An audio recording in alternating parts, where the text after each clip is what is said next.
attend juste 2 minutes avant de commencer. Il y a, comme la fois pour la lettre, il y a Audrey qui n'est pas arrivé et Lydia qui est partie chercher les carafes à la maison de retraite. Ah oui, d'accord. Voilà. On n'avait pas anticipé pour ça. Est-ce que tout le monde entend là? Parce que du coup, on n'a pas de micro. Ça va? c'est une belle pièce qui a été bien pensée. Merci, Jannick. Mais ça aurait pu être comme ça avec des micros. On peut jouer avec la lumière. En attendant que Lydia revienne, je vais juste voilà, dire qu'il y a Samantha qui n'est pas là ce soir, qui a donné un pouvoir à Lydia.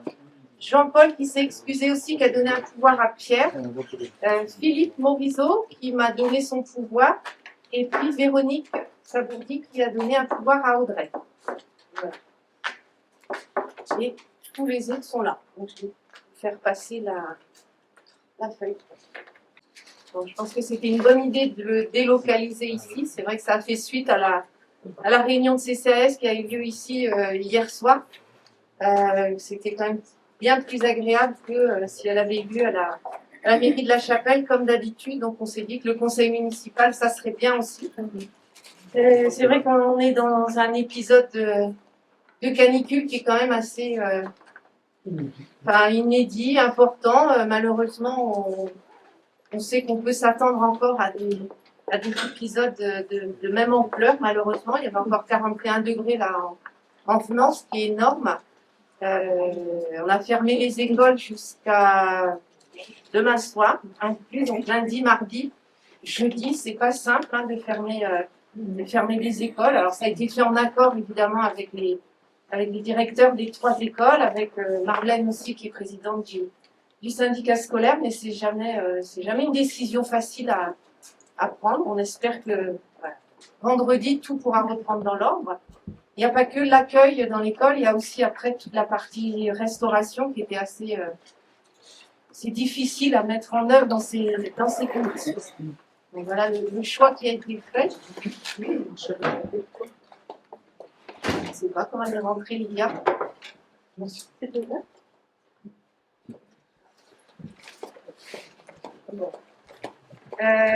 veux aussi remercier tous les membres du CCAS. Je sais qu'il y a beaucoup de membres du CCAS qui sont allés rendre visite aux personnes isolées, qui ont appelé personnes isolées. On est allé aussi voir toutes les structures sur la commune, comme le puits, la masse de poudrelle, les maisons de retraite aussi, évidemment.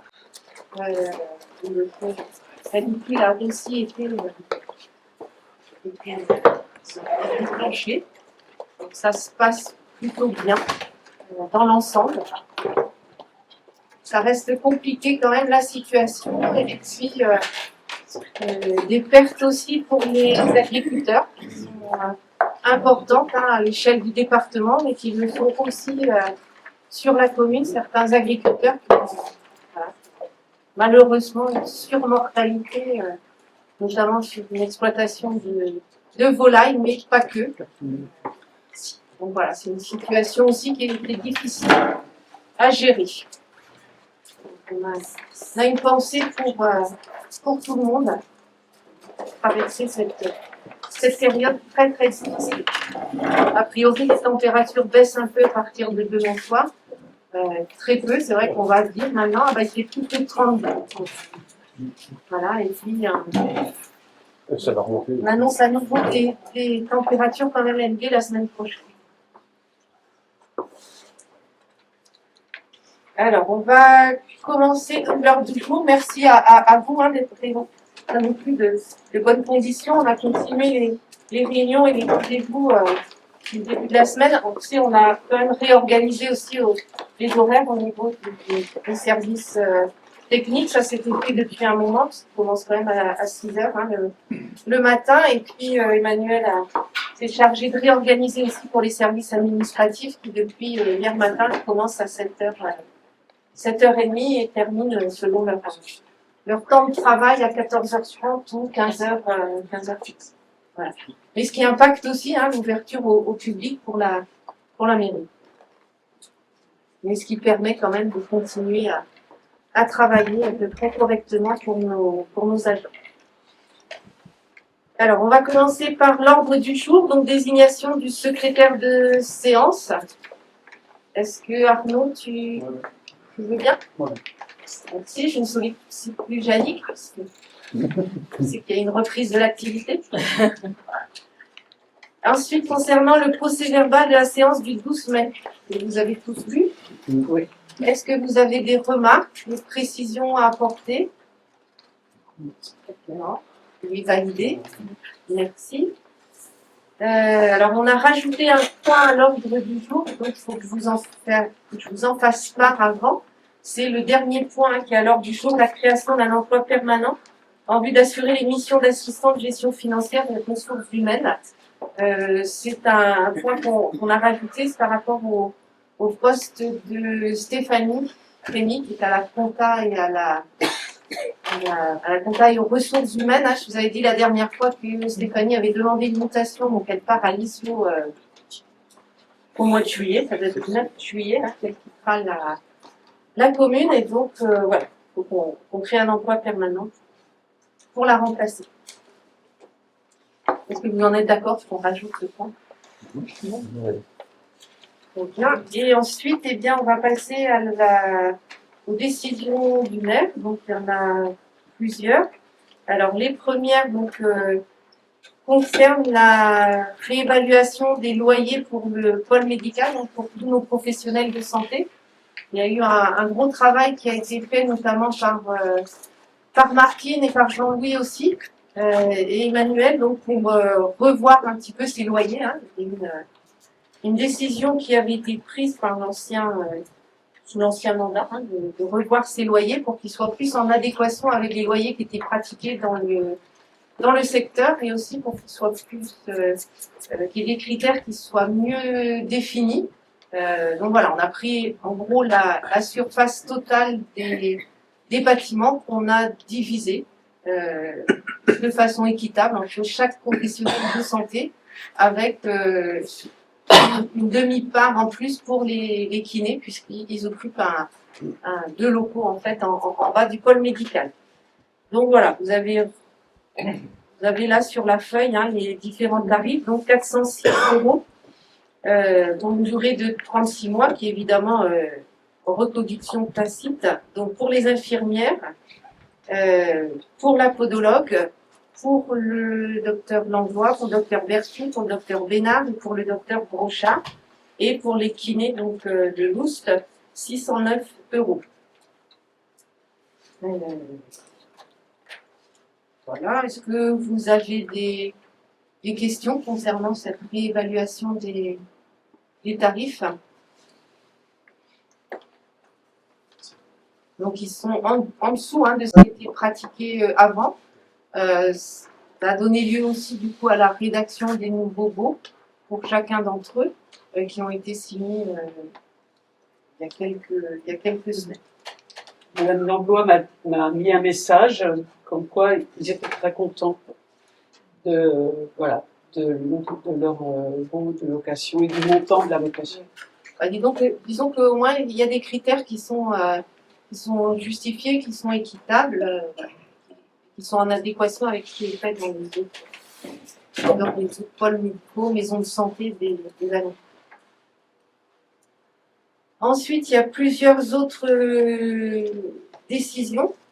Alors, le premier, ça concerne l'extension du réseau électrique pour le lotissement de Lanière, donc auprès de Morbihan Énergie, donc 12 390 € TTC. Ensuite, le micro sur pied pour le patio, donc auprès de l'entreprise Corol, 634,45. Un achat de pots de lait aussi pour les services techniques auprès de l'entreprise Kélias pour un montant de 1342,80. Une commande switch et un câble RJ45 pour le patio auprès de l'entreprise Dynamix pour un montant de 878 €. Un chariot pour la récupération des livres à la médiathèque auprès d'IDM, qui nous a fourni aussi le mobilier, pour un montant de 2344,62 €. La réalisation de la fresque à la cantine scolaire, donc auprès de Julie Leblanc pour un montant de 5 000 €. Une fresque qui va démarrer là au début juillet. Vendredi pour le la lavage des lessivages des murs et puis la première couche, puis les dessins avec des enfants la semaine du changement. Ok. On avait eu une présentation de la fresque en commission des affaires scolaires. Je pense que ça va transformer complètement l'entrée de la cantine et que ça va vraiment être une belle entrée, un bel accueil pour la cantine scolaire. Et avec des réalisations faites par les enfants. Maîtrise d'œuvre aussi pour le lotissement de la Nièvre, donc auprès de notre entreprise, notre cabinet, qui nous accompagne donc à Tech pour un montant de 4 000 €. Les fournitures et poses de but et filets pour le terrain de foot à la Chapelle-Carreau auprès de Sport Nature pour un montant de 5 848,30 €. Les fournitures et poses de 2 abris de touche au terrain de foot de la Chapelle-Carreau auprès de Sport Nature également pour un montant de 4 545,10 €. Un démoussage et traitement de la couverture de la cantine à la Chapelle-Carreau auprès de Vertigo Toiture, 532,24 €. Des panneaux pour les terre-pleins auprès de Signaux Giraud, 242,78 €. Tablettes et téléphones portables pour la gestion des salles auprès de Cohésio pour un montant de 829,80 €. Et l'application pour la gestion des salles donc pour 3 ans auprès de Marilou pour un montant de 4 455 €. Est-ce que vous avez des questions concernant ces différentes décisions?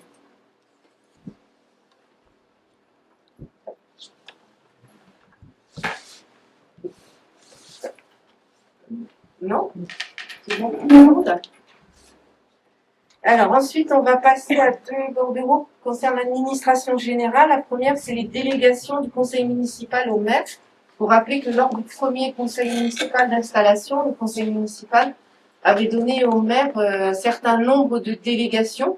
La préfecture regarde ces délégations au plus près, on va dire, et donc a redemandé à de nombreuses communes de repréciser certaines délégations. Donc nous, on en a que 2 à revoir, donc ça va. Donc il s'agit de la délégation 16 et 22, je crois. 16 et 22, donc je ne vais pas vous relire toutes les délégations que le conseil municipal m'avait données, mais juste, voilà, sur la délégation 16, donc c'est conseil municipal autoriser le maire à intenter au nom de la commune les actions en justice ou de défendre la commune dans les actions intentées contre elle et de transiger avec les tiers dans la limite de 1 000 € pour les communes de moins de 50 000 habitants. Et là, si vous allez au dos, vous retrouvez cette délégation numéro 16 avec les précisions demandées par la préfecture. Donc là, on précise, on rajoute que vous autorisez aussi le maire à engager tout recours devant l'ensemble des juridictions administratives et judiciaires pour que la commune soit maintenue dans ses droits. Voilà le changement qui a été appliqué à la délégation numéro 16. Et puis la numéro 22, je crois qu'on n'avait pas mis une limite. Donc voilà, la numéro 22, d'autoriser le maire à exercer au nom de la commune le droit de priorité, défini dans les articles là, du Code de l'urbanisme, ou de déléguer l'exercice de ce droit en application des mêmes articles. Et donc on a rajouté dans la limite de 100 000 € par opération. C'est aussi à la demande de la préfecture d'avoir mis ce plafond. Donc, si vous en êtes d'accord, il vous est proposé de valider donc les délégations 16 et 22 telles que présentées ci-dessous et préciser que ces délégations consenties, bien entendu, prendront fin dès l'ouverture de la campagne électorale pour le renouvellement du conseil municipal. D'ajouter que les décisions prises par le maire dans le cadre de ces délégations seront soumises aux mêmes règles que celles qui sont applicables aux délibérations des conseils municipaux portant sur les mêmes objets. Et préciser qu'en cas d'absence d'empêchement du maire, les règles de suppléance prévues à l'article du Code général des collectivités territoriales s'appliquent également aux délégations visées par la dite délibération, et donc de demander à Madame le maire de rendre compte de l'exercice de ces présentes délégations à chacune des réunions obligatoires du conseil municipal, soit donc au moins une fois par trimestre. Donc ce qu'on fait bien entendu pour débuter chacun de nos conseils municipaux. Est-ce qu'il y a des abstentions? Est-ce qu'il y a des oppositions? Bien, merci. Alors, l'autre délibération, c'est aussi une délibération qui va annuler et qui va remplacer la délibération qu'on a prise aussi lors de l'installation de notre conseil municipal en mars, et qui fixe les indemnités aux maires délégués, aux adjoints et conseillers municipaux délégués. Alors, je vais essayer de résumer assez simplement. On a une enveloppe qui est dévolue par commune pour pour le maire et pour les adjoints conseillers délégués. Et donc on l'avait fait dans ce sens-là lors de l'installation.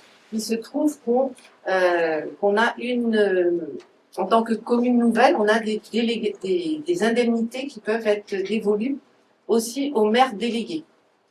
On n'était pas parti sur ce système-là, puisqu'on avait considéré que les maires délégués étaient avant tout des adjoints et qu'il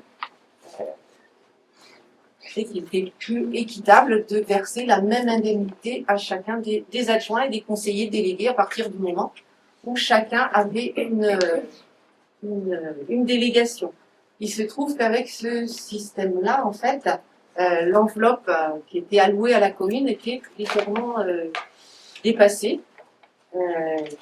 Mais ceci dit, pour qu'on arrive à retrouver quand même un montant d'indemnité qui soit cohérent avec ce qu'on avait voté au début, il faut que les maires délégués, donc Samantha pour Kili et Olivier pour la Chapelle-Carreau, renoncent en fait à bénéficier des indemnités maximum qu'ils pourraient percevoir avec leur titre leur fonction de maire délégué. Donc c'est un sujet qu'on a vu l'autre jour en réunion d'adjoints. Et c'est la décision qu'ont prise Samantha et Olivier. Il a fallu écrire un courrier qu'ils renonçaient à percevoir le montant de ces indemnités dues aux maires délégués pour que la répartition qu'on avait choisie au départ soit toujours équitable entre les différents adjoints. Il faut d'abord qu'on renonce à notre indemnité d'adjoint. Oui. Voilà. Qu'on accepte l'indemnité de maire délégué et qu'on renonce au plafond maximum de cette enveloppe pour pouvoir être à la même indemnité que tout le monde. Voilà. Donc ça a donné lieu quand même à de nombreux échanges aussi entre Emmanuel et la préfecture. Ça n'a pas été simple, mais voilà. Donc, le tableau qui est présenté reprend les indemnités, donc avec une égalité entre chaque adjoint et chaque conseiller délégué. C'est le tableau que vous retrouvez avec un total brut mensuel donc de 659,12 €. Donc ce qui est légèrement en baisse quand même par rapport à ce qui avait été voté. Mais on reste dans l'enveloppe des votes. Voilà. C'est pas très simple à saisir toute cette gymnastique, ce qui est encore plus complexe quand il s'agit d'une commune nouvelle où certaines choses n'ont pas été forcément bien anticipées. Est-ce que c'est... J'ai une question qui me vient, parce qu'on en avait déjà parlé, mais je me souviens plus très bien. Les 2% formation, ça rentre dans ce... Non, c'est à part. C'était dans le... budget. Oui, c'était dans ce qu'on avait mis déjà dans le budget. Il avait été vu. Est-ce que vous souhaitez des précisions? Moi, je me posais juste une question. Est-ce que le fait d'être maire délégué augmente significativement les charges qui sont des rôles des adjoints? Non, c'est pour ça que quand on avait fait ce choix-là de mettre la même indemnité à tous les adjoints, c'est parce que il n'y avait pas une charge supplémentaire. Sinon, effectivement, ça aurait logiquement donné lieu à une indemnité supplémentaire.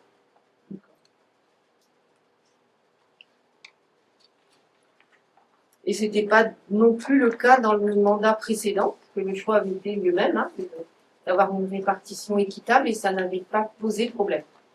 Et là, par contre, la délibération a été retoquée par la présidente. C'est sympa. C'est simplement parce que, en fait, le calcul initial avait été fait sur un conseil à 27, Oui. parce que la commune nouvelle, on est dans la strate des 27 conseillers municipaux, mais pour le calcul de l'indemnité, il faut prendre la strate d'une commune de 23, enfin, équivalent à 23. Voilà. C'est la petite subtilité qui fait que l'enveloppe était moindre que celle de 25. Donc vous avez les avantages ou les inconvénients, je dirais. Il faut être 27, mais une indemnité égale à celle d'un conseil de 23. Est-ce qu'il y a d'autres questions avant qu'on passe à la partie dense de ce conseil qui est les subventions? Est-ce que concernant ce tableau, cette répartition des indemnités, est-ce qu'il y a des abstentions? Est-ce qu'il y a des oppositions? Merci à vous.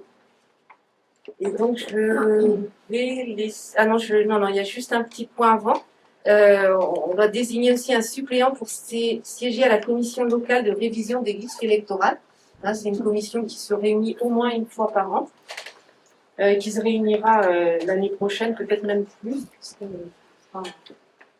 il y aura plusieurs élections l'an prochain. Donc, je vous rappelle que le conseil on avait désigné, enfin on avait élu Philippe Mahé, membre élu de la commission de révision des listes électorales en qualité de conseiller municipal. À cette commission siège également, donc en qualité de délégué de l'administration, Nathalie Geffroy en membre titulaire et Alexandra Margouette en membre suppléant. Et en qualité de délégué du tribunal judiciaire, membre titulaire donc Nathalie Papétard et membre suppléant Nicolas Doucet. Il fallait qu'on donne une réponse très rapidement, que ce ne soit pas des conseillers municipaux qui siègent en tant que délégué de l'administration et du tribunal judiciaire. Donc j'ai fait un appel aux anciens conseillers qui m'ont répondu tout de suite. Donc je les remercie également. Et donc maintenant, il faudrait aussi déléguer un conseiller municipal pour siéger à cette commission. Et donc voilà, si Philippe ne peut pas être présent pour une raison ou une autre, et bien ce conseiller ou cette conseillère pourra le remplacer. Est-ce qu'il y a des candidats? L'objectif, c'est de reprendre la liste électorale avant chaque échéance et puis de vérifier que les radiations ont été faites, que les nouvelles inscriptions aussi sur la liste électorale sont en bonne lieu. Je crois qu'il va falloir que quelqu'un se désigne. Eh ben, Martine, Jean-Louis, mettez-vous d'accord. Je crois que c'est Philippe qui va choisir son suppléant. C'est sympa, ça. La patate chaude, allez.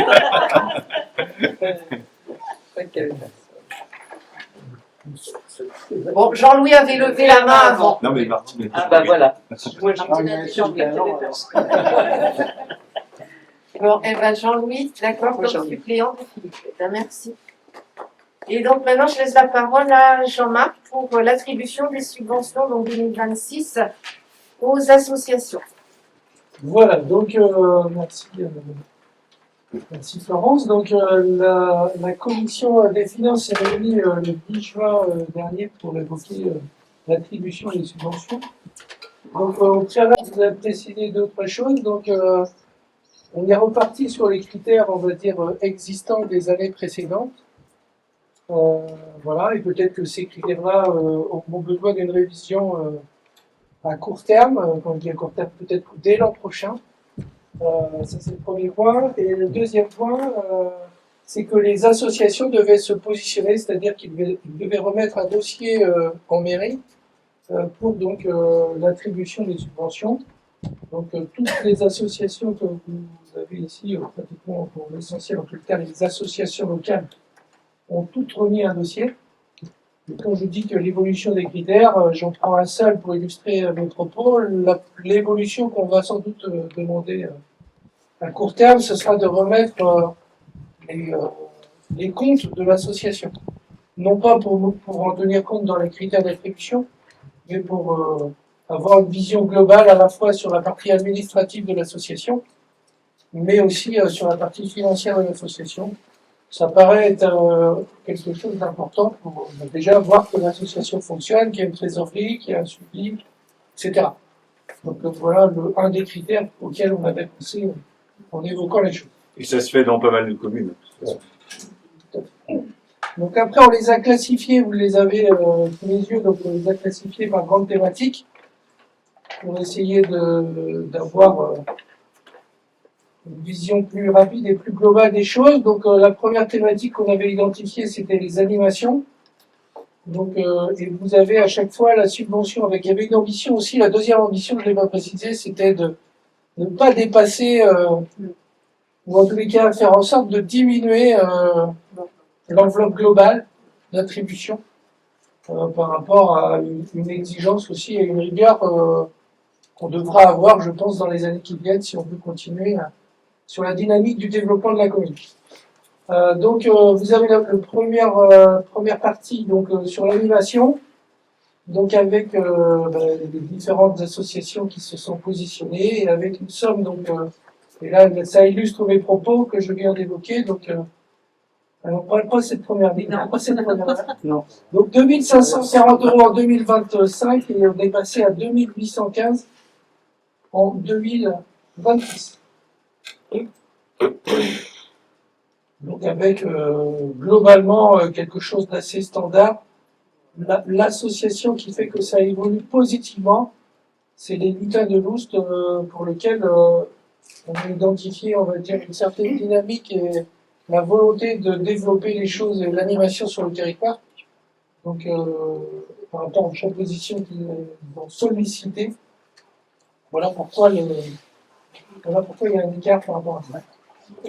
Ouais, les Lutins de l'Oust, c'est une association qui s'est créée l'an dernier, qui a organisé Le marché de Noël. le premier grand événement, c'était le marché de Noël, qui a vraiment connu un grand succès, qui ensuite a fait venir le sosie du Renault, là, la salle des Nouettes à l'automne de mémoire, ou au mois de mars, au mois de mars, et donc qui organise un marché estival, alors semi-nocturne, le 11 juillet, qui aura lieu au stade de Tréano, puisqu'il y a beaucoup d'exposants à venir. On a été débordés, du coup, on s'est déplacé. On devait faire ça sur le parking du Roc.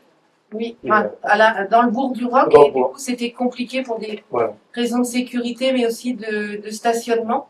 Donc il aura lieu au stade à... Donc il y aura plus de 40 exposants.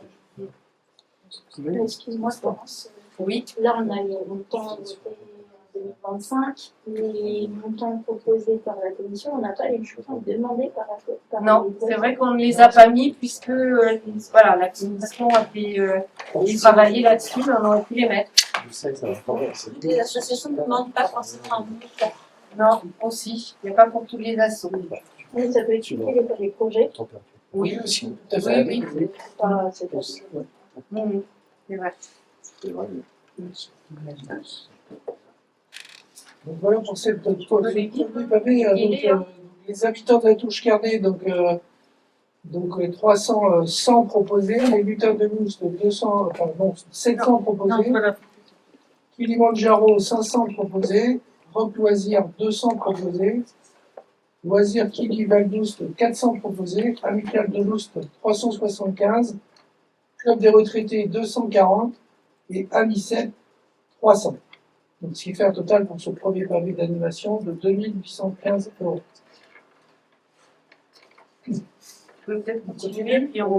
Donc, deuxième pavé identifié, donc soutien patriotique, donc la CNACA, l'UNC, donc l'Union nationale des combattants, le souvenir français, donc avec des attributions donc, qui vont là, qui sont toutes équivalentes, 200 € chacune. Ensuite, la partie sport, donc avec les fous du volant, donc 135 €, USAC tennis de table 600 €, USAC basket 1200 €, USAC foot 2385, les cavaliers et amis d'étrier du Val-Chevrier 500, les écureuils section foot 2235, les écureuils section basket, pas de demande. Les vaillants de Loust, 320. Doucet Sport, 65. Association cycliste de Chapellois, pas de demande. Et Société cycliste de Marais 3, 60. Pour un total de 7500 €. Pour les associations sportives, le critère qui prédomine, hein, c'est le nombre d'adhérents majeurs et mineurs qui habitent la commune. Et à partir de ces nombres-là, en fait, on multiplie par, ça doit être 20 € par adhérent. C'est le même montant pour majeur et mineur. Non, il y a 15 et 20. 15 et 20. Donc je continue. Culture et patrimoine. Donc les rives du golfe proposées 3000 en hangar sur les nuages, en attente. On est toujours à cette position-là aujourd'hui. Ben oui, je suis juste un hangar sur les nuages. C'est vrai que c'est l'association qui organise l'été culturel sur la zone de Beaupuy. Donc c'est leur 3e ou 4e année qui propose des spectacles, théâtre, marionnettes. Enfin, il y a pas mal de choses qui sont présentées. Et là, la DRAC a changé les critères. Donc on parlera plus d'été culturel, mais de vacances culturelles avec un programme qui doit être fait à destination des jeunes et même préparé avec les jeunes, qui seraient les moteurs. Et il fallait qu'ils renvoient les dossiers le 22 juin, alors qu'ils ont reçu le dossier pour le faire, enfin le dossier à remplir juste 15 jours avant. Donc ça a été un peu compliqué de faire les démarches. Pour l'instant, dans leur demande, c'est vrai qu'on a aucune visibilité sur ce qui va être proposé cet été. Donc ça ne veut pas dire que c'est pas une association qui sera subventionnée, mais voilà, dans l'attente en tout cas du programme et de voir ce qui va pouvoir être proposé, de savoir aussi si la DRAC du coup va les subventionner dans le cadre des vacances culturelles. Il est difficile, moi je trouve, aujourd'hui, de se positionner sur une somme. Donc on y reviendra certainement un peu plus tard. La DRAC peut se positionner sans le positionnement de la commune. Ah oui, ça n'empêche pas. Donc ensuite, Quai de Loust, 800 €. Éveil à la musique, 270 €. Harmonie, la Samar, pas de demande. Solide Art et dit 20 €. Musique du Monde, 330 €. Mine de la Vitaire, pas de demande. Donc, ce qui fait que là, on se retrouve avec un montant global de 4 420 €.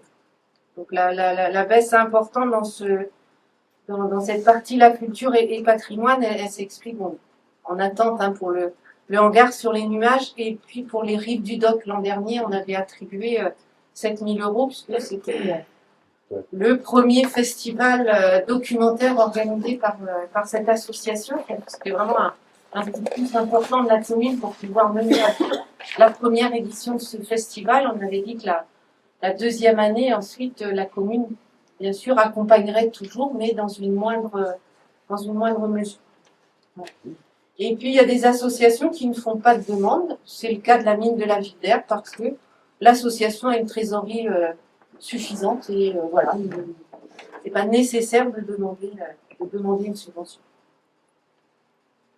Donc ensuite, chasse et environnement, donc eau et rivière, 100 €. Société de chasse, donc la Chapelle-Carreau, 300 €. Le Roc, 300 €. Qui dit 300 €, ce qui fait un total de 1000 €. Et dernier pavé, solidarité. Donc alors là, la première ligne, donc ça concerne l'handicap du personnel de Flormel Communauté, donc pour un montant de 5 161 €. Le département, pour un fonds départemental de solidarité logement, 289 €. Donc ensuite, pas de demande. Ensuite, on a donneur de sang de Josselin, 80 €. Donneur de sang de Flormel, 80 €.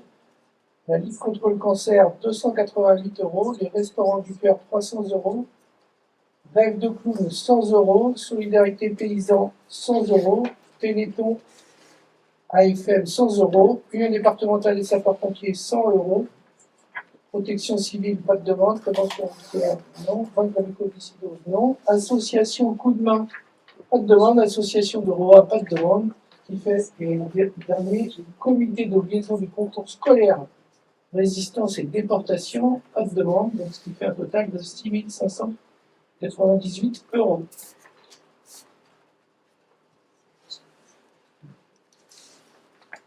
Est-ce que vous avez des demandes de précision? C'est jamais simple, hein, la commission finance avait duré beaucoup un certain temps. On se met d'accord, on essaye d'être le plus équitable possible, de répondre le mieux possible aux demandes des associations. C'est jamais simple.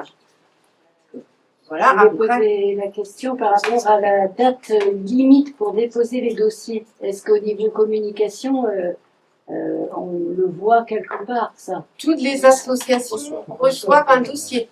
Et on l'a mis aussi sur Mon Village et sur la page Facebook. Je sais pas. Enfin, nous, on a une association dans notre quartier et peut-être qu'on l'a reçu, mais en tout cas, c'est moi qui je suis passée à la mairie, j'ai dit, ok, où est-ce qu'on en est là au niveau des demandes, c'est quand? Ah bah là, c'est ce soir en fait. Ah non, Stéphanie, elle envoie les dossiers bien en amont quand même. Hein. Et même, parce qu'il y a une date butoir, et quand elle n'a pas reçu des associations qui habituellement font des demandes, elle rappelle les gens. Et donc, on accepte les dossiers, même s'ils arrivent quelques jours après. De mémoire, la date limite, c'était le 16 mai, et la commission ayant eu lieu le 10 juin, il y avait encore un laps de temps. Un laps de temps. En tout cas, moi, j'ai pas vu passer. Alors, bon, moi, on avait déjà demandé l'année dernière, mais pour les associations justement qui n'ont pas demandé, est-ce qu'ils voient que tiens, il y a la mine? Ah non, la mine de la Ville d'Air a été relancée, par exemple. Ils n'ont pas fait de demande. L'Harmonie Saint-Marc ont subventionné parce qu'il y avait toujours un musicien, je crois, qui était au sein de cette harmonie. Qui habitait la commune, il n'y en a plus. Voilà, l'association des rois, l'association de Kili n'a pas fait de demande, elle a été relancée. Donc, bon, alors après, il y a peut-être une association qui passait à côté. Si c'était le cas, de toute façon, on peut toujours revenir un peu plus tard. Ouais. Mais c'est ce qui a été fait pour l'association à laquelle j'appartiens. Je sais que j'ai quand même déposé le dossier, ils m'ont accepté. Donc sur ce premier pavé... Juste une petite remarque aussi. Ce qui est intéressant aussi, c'est de regarder, mais là aussi, sans vouloir juger quoi que ce soit, c'est pas ce que j'appelle les subventions déguisées, mais c'est le service aussi qu'il y a en plus de la subvention. C'est-à-dire que certaines associations bénéficient de la gratuité d'une salle pour répéter, souvent, alors que d'autres ne bénéficient pas forcément de gratuité de salle. Bien sûr, il y a des associations qui vont bénéficier d'un terrain adéquat, du chauffage, d'un certain nombre de choses comme ça. Mais je pense que c'est important pour nous de se reposer aussi ces questions-là. Parce que, non pas sur est-ce qu'il faut remettre ça en cause ou pas, mais de faire le point quand même sur cela, parce que le logistique des services techniques, par exemple, si je reprends les règles du doc, là c'est vrai que l'année dernière on avait fait une subvention exceptionnelle, mais bon, cette année on fait moins, mais je pense qu'on autorise encore le coup de main des services techniques un petit peu. Donc ça c'est pas mal de se dire qu'on le fait aussi, parce que des fois on peut se dire bah ouais, cette année ils ont un peu baissé les subventions, mais derrière il y a aussi tous les services qui sont mis à côté, quoi. Et ça, je pense que c'est bien de l'avoir en tête quand même. Donc, avant attribution potentielle d'une subvention en hangar sur les nuages, donc le total on vient de récapituler, en 2025, il était de 33 202 euros. Et avant, potentiellement, il y a une subvention qui n'est pas attribuée, donc 22 933 euros.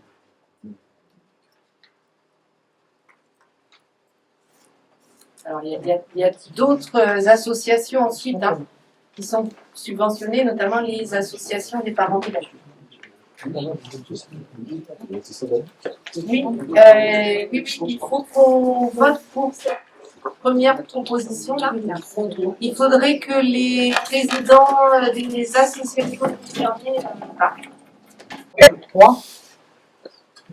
Ce qui fait donc 27 fois 3, fois 35, donc ce qui fait un total de 2750 euros. Et la subvention attribuée au total pour 56 élèves du Val-d'Oust est de 5528 euros.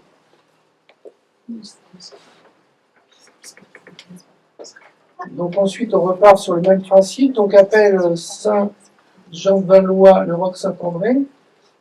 Donc forfait, je ne relis pas les forfaits, C'est la même chose. voilà, donc forfait pédagogique 300 euros, forfait transport, donc une classe de plus, donc 1000 euros, forfait piscine 850, arbre de Noël pour 87 élèves, donc 1638, voyage scolaire, donc frais de voyage en 2024, donc on réapplique la règle, 35 enfants, x 2, x 35, 2450 euros. Les subventions exceptionnelles pour les 100 ans de l'école, 500 euros, ce qui fait un total de 6738 euros. Et donc, Amical Pablo Picasso, donc,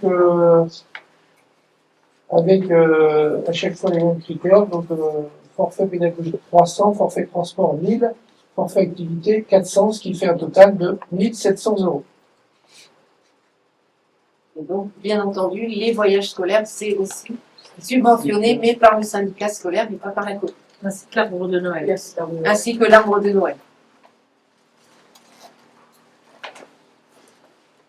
Est-ce que vous avez des demandes de précision? Je comprends pas. Qu'est-ce que tu comprends pas bien? Avec l'école publique et si peu. Mais non, mais c'est parce que l'école publique, elle est gérée par le syndicat scolaire. Pour le même montant. C'est géré par, c'est une école intercommunale gérée par le CIVU. Donc Saint-Abraham, Val-d'Oust, dont Marlène est présidente.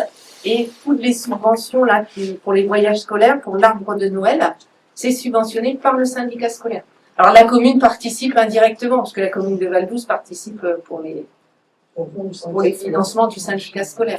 Il y a une petite chose que Jean-Marc n'a pas précisé au début, c'est que c'est uniquement pour les associations de parents d'élèves. Oui, c'est pas pour l'école. C'est pas pour l'école, hein, c'est pour l'association. C'est pour l'association de parents d'élèves. Et en fait, c'est pas l'école. Oui, tout à fait. Voilà. Et on sait si c'est le même taux. En fait, ils ont autant. Ah oui, oui, c'est les mêmes critères, c'est les mêmes. Tout est lissé en fait pour qu'il y ait une équité D'accord. entre les trois associations de parents d'élèves. Et c'est pour ça que c'est ces forfaits-là qui avaient été mis en place depuis quelques années. Oui. Et puis les critères aussi concernant les 35 euros qu'on attribue. Donc, et à chaque fois, c'est aussi uniquement pour les enfants de la commune. Là, par exemple, c'est 87 enfants de Val-d'Oust. Il y a plus d'enfants que 87 à l'école Saint-Jean-de-Valois, par exemple. Mais qui sont hors commune. Donc là, la commune ne subventionne pas. Mais dans un compte rendu comme ça peut choquer. Oui, oui, oui. Parce qu'on se dit, on ne sait pas qui, c'est pas noté. Il n'y a pas une petite phrase qui dit que pour toutes les autres œuvres, c'est subventionné par le syndicat. Oui. Quelqu'un qui ne connaît pas, il va se dire. Oui, tu as raison. Ouais.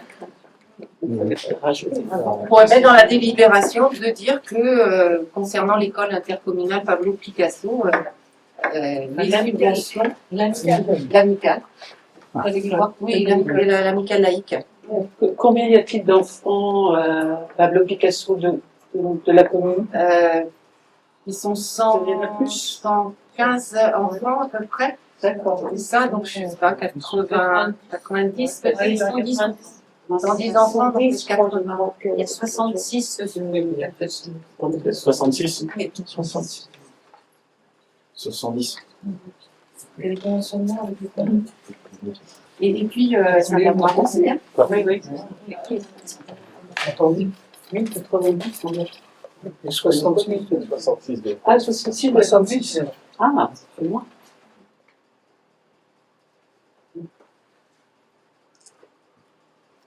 Est-ce qu'il y a d'autres remarques? Non, mais c'est intéressant parce que des choses qui nous semblent pas nécessaires de rajouter, si finalement, faut les préciser.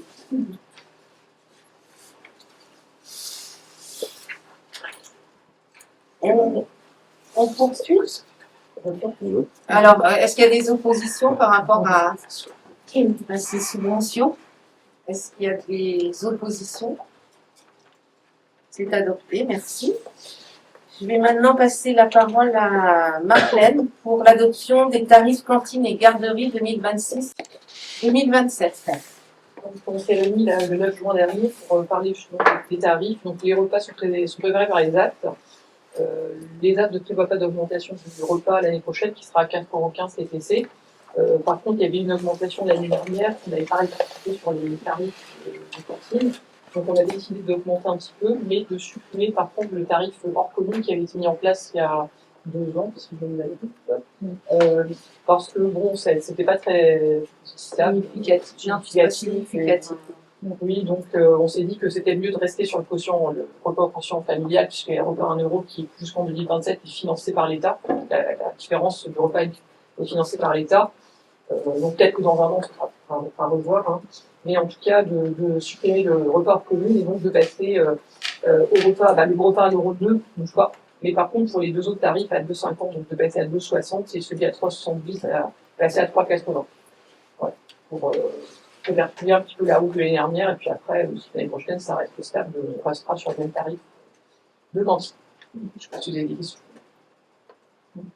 Alors, en ce qui concerne les tarifs de garderie, on a aussi proposé une petite augmentation parce que ça faisait quand même très très longtemps qu'on n'avait pas augmenté les tarifs et qu'on a comparé un petit peu avec les écoles à côté de chez nous, hein, pour voir un petit peu quel était leur tarif. Et nous, on était vraiment très très bas. Donc, on a décidé de faire un entre-deux, donc pour un passer sur un tarif énorme, une augmentation énorme, pardon.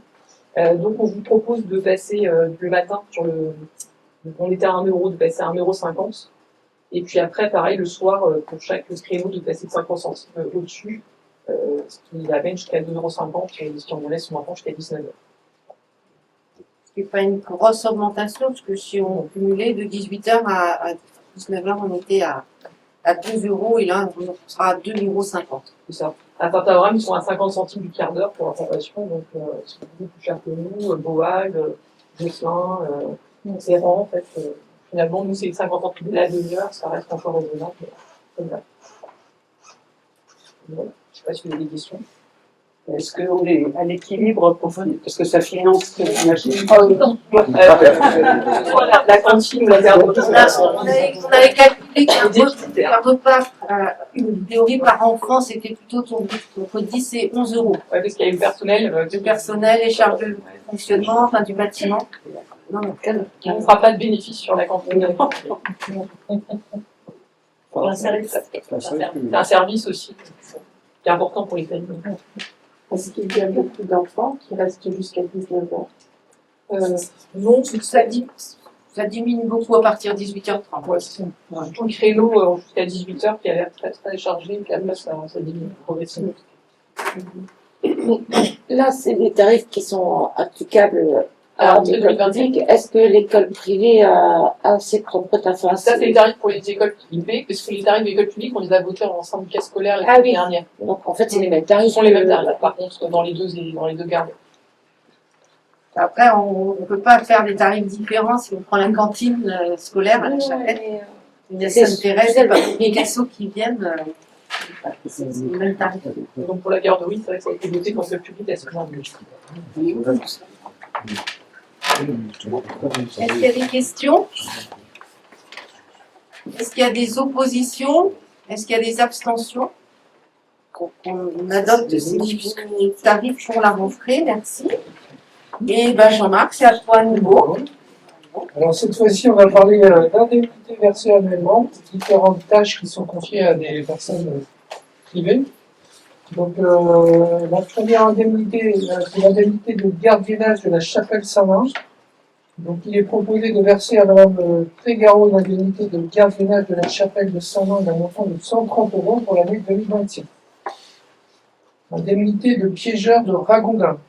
Il est proposé de verser une indemnité de 315 € par an et par piégeur, dans la limite du nombre de piégeurs désignés par, je ne sais pas l'organisme, la fédération départementale des piégeurs de Ragondin. C'est pas tout à fait ça, mais c'est bon. personne qui a misé chez nous, je sais pas. Donc, c'est pareil, je pense. Arrêtez. Non, l'idée, c'est des nuisibles. Ah, c'est bon. Oui. Alors, on continue. Ça ferait beaucoup d'humains à massacrer, c'est bon. Les référents du frelon asiatique. Donc, il est proposé de ne plus verser d'indemnité aux référents du frelon asiatique, étant entendu que 2 agents sont formés pour détruire les nids de frelons asiatiques et que sur le territoire existent aussi des entreprises en mesure d'effectuer ce type d'intervention. Indemnité propriétaire de bassin d'orage. Il est proposé de verser une indemnité de 250 € au propriétaire de la parcelle sur laquelle se trouve le bassin d'orage. C'est quoi ça? Le bassin d'orage, il se trouve, j'appelle ça les 3 ronds, Oui. On reprend de la Bachapelle. C'est la parcelle à droite dans le fond qui sert à réguler théoriquement l'eau quand il y a des orages. C'est pas théoriquement, c'est fait sur effet. C'est fait Je naturellement. peux s'assurer que Oui, oui. moi j'ai vu les différences Oui, oui, à mais mon indique et après la vie. sur le fond, on est d'accord. Ça pourrait être autre chose. C'est ça que je veux dire. Voilà. Il y avait une question là-bas. Non, c'était une précision sur l'emplacement du bassin d'orage. Ça nécessitait.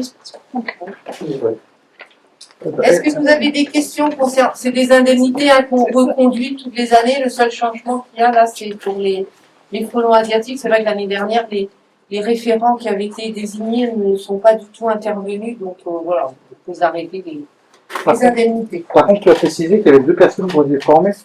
Donc ça veut dire que s'il y a des demandes de particuliers ou qui voient sur le public... Les services techniques interviennent D'accord. chez les particuliers. Ok. Voilà. Et dans le domaine public aussi, mais interviennent. Ok. Oui, oui. À une certaine hauteur. À une certaine hauteur. Voilà, qui nous a appelé aussi de faire appel à une entreprise parce qu'on n'avait pas les moyens d'intervenir en hauteur. Comme un certain temps. Et puis, les indemnités des piégeurs de ragondins, elles sont pas volées, honnêtement, parce que les piégeurs, c'est des travail quotidien pour aller relever les cages. Souvent, c'est un travail qui est un peu ingrat aussi. Donc, on en a 6 piégeurs au total. On en a 2 à la Chapelle, il y en a 2 au Roc et 2 à Kili. Et c'est vrai qu'ils sont, ils y sont au quotidien. Et il y a quelques kilomètres de cours d'eau à faire sur la commune. Mais je crois qu'en 30 ans, il y a eu 8000 ragondins. En 30 ans. C'est En 2 ans, c'est 90 ragondins. c'est- Des 2 ans.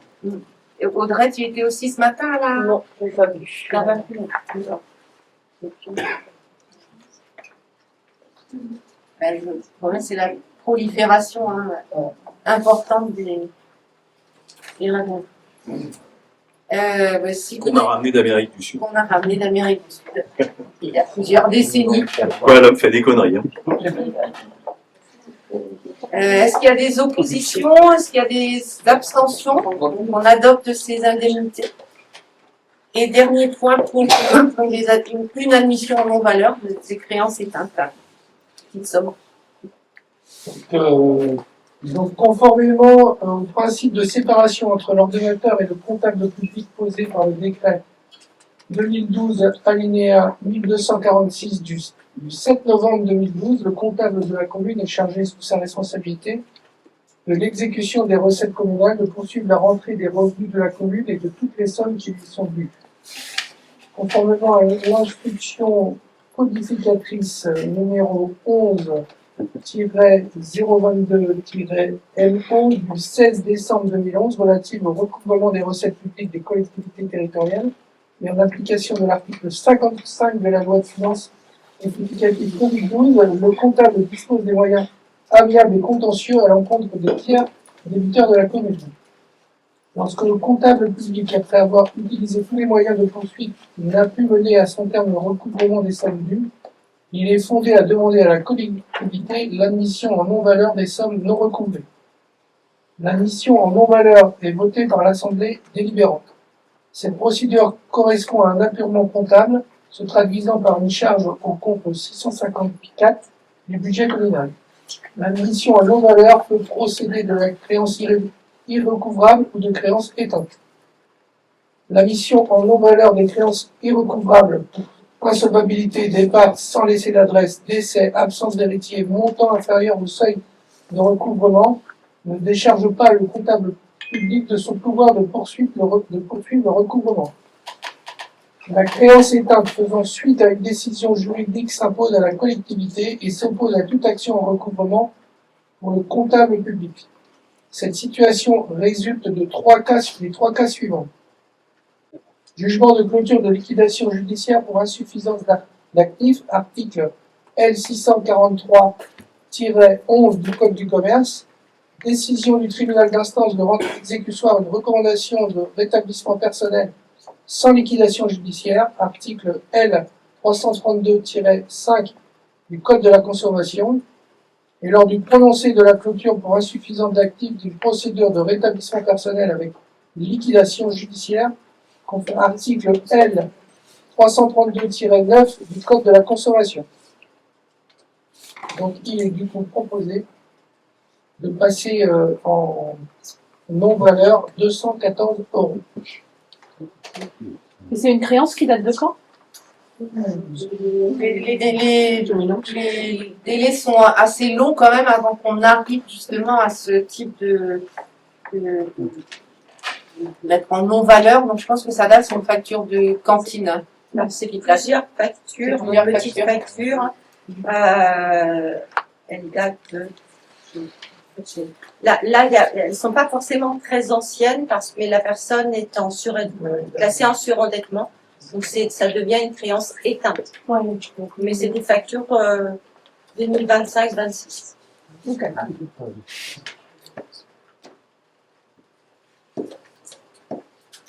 Donc voilà, ce que le Conseil délibère donc pour admettre en non-valeur sur le budget principal de la commune, donc au titre des produits irrécouvrables, cette somme de 214 €. Est-ce qu'il y a des oppositions, des abstentions? Et merci Jean-Marc pour tout, et puis Marlène aussi, pour toutes ces subventions, indemnités, tarifs. C'est jamais une partie très facile. Et je vais laisser la parole maintenant à Olivier, en matière d'urbanisme, donc sur le lancement d'une consultation pour recruter un cabinet pour le PLU. Voilà, donc il s'agit bien de recruter un cabinet pour réviser le PLU, non pas pour refaire complètement le PLU, mais comme vous le voyez ici, le conseil précédent avait, par délibération du 9 juillet 2020, validé le PLU. Donc on avait validé un PLU sur lequel on n'avait pas beaucoup travaillé finalement, puisque c'était le conseil encore d'avant qui avait validé ce PLU. Donc on pourrait se dire il est assez récent finalement, mais on va devoir effectivement le réviser pour plusieurs raisons. Alors d'abord parce il va falloir prendre en compte et se mettre en conformité avec le nouveau SCOT, donc le schéma de cohérence territoriale qui est piloté par le pays de Puermel. Et donc il va falloir que les PLU qui ont été positionnés avant 2024, voilà, se mettent en conformité donc avec ce nouveau SCOT, en sachant que cette mise en conformité doit avoir lieu avant janvier 2028. Donc il est temps qu'on lance quand même la consultation pour le recrutement. D'un bureau d'études.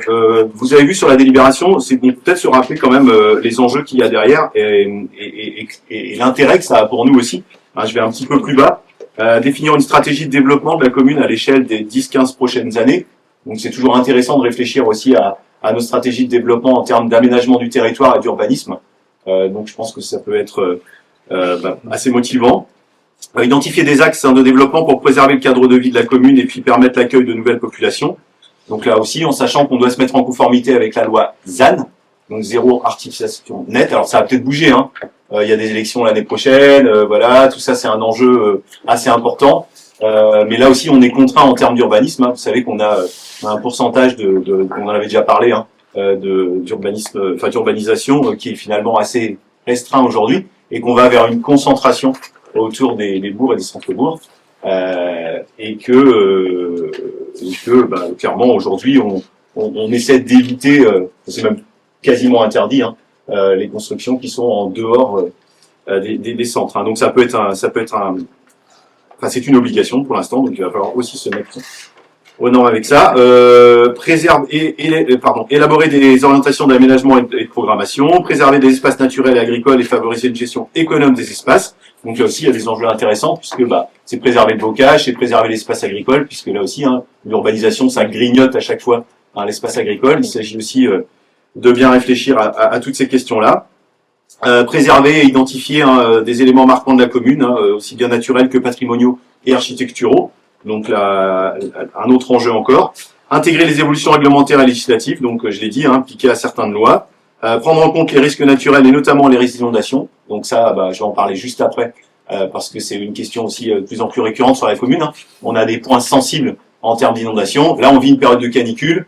On sait que le réchauffement climatique, aujourd'hui, c'est des périodes de canicule, mais c'est aussi des périodes très pluvieuses l'hiver, ou alors des orages qui peuvent être de plus en plus violents sur des périodes printemps, été et automne. Ça veut dire que sur des communes sensibles comme la nôtre, il va véritablement falloir se préoccuper des zones inondables. Et on en a quelques-unes. On a quelques points sensibles quand même. Voilà pour ça. Bien sûr, revoir globalement le document, à savoir le moderniser, le mettre en normes, enfin aux normes avec les différentes lois. Et puis tout ça se fait une fois qu'on a choisi le cabinet. Et bien tout ça, on peut lancer la procédure avec l'organisation d'une réunion publique, des informations régulières au public, l'ouverture d'un registre de concertation, etc., etc. Donc c'est un boulot assez important quand même si c'est une révision. Hein. Ouais, qui prend un an et demi à 2 ans. Donc c'est pour ça, comme on doit être en compatibilité quand même à partir de 2028, eh bien, il est temps en fait qu'on commence à travailler avec un cabinet sur ce document d'urbanisme qui est le document clé, qui permet vraiment le développement et de prévoir les aménagements dans les 10 à 15 années à venir, avec, comme disait Olivier, des contraintes qui sont fortes, qui tiennent compte, avec un accueil de la population aussi, qu'on va remettre en œuvre sur la commune. Dans la mise en œuvre, c'est nous qui proposons à Pleurmel Communauté, c'est ça? Non, Pleurmel Communauté n'intervient pas là. Non. Du tout. Pour l'instant, il n'y a pas de PLU, donc il n'y a pas de compétences communautaires à l'échelle du différent local. Donc c'est que nous qui... Ouais. Ce sont les élus qui travaillent sur ce PLU, alors accompagnés par un cabinet, parce que c'est très technique. Et puis après, évidemment, il y a tous les partenaires incontournables, le pays de Pleurmel, par exemple. Pleurmel Communauté va intervenir dans certaines réunions aussi, puisqu'ils ont la compétence économique, par exemple.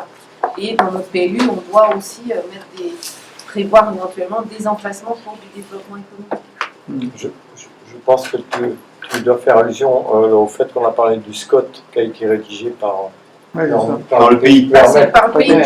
C'est ça. C'est les critères en fait, c'est les critères, ça intervient. C'est dans les critères que ça intervient.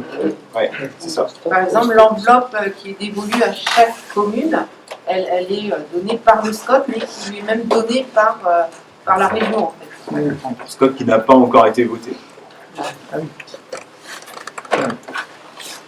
Voilà, donc on vous demande d'approuver les modalités de concertation telles que proposées et puis d'autoriser la demande de consultation pour recrutement d'un bureau d'études.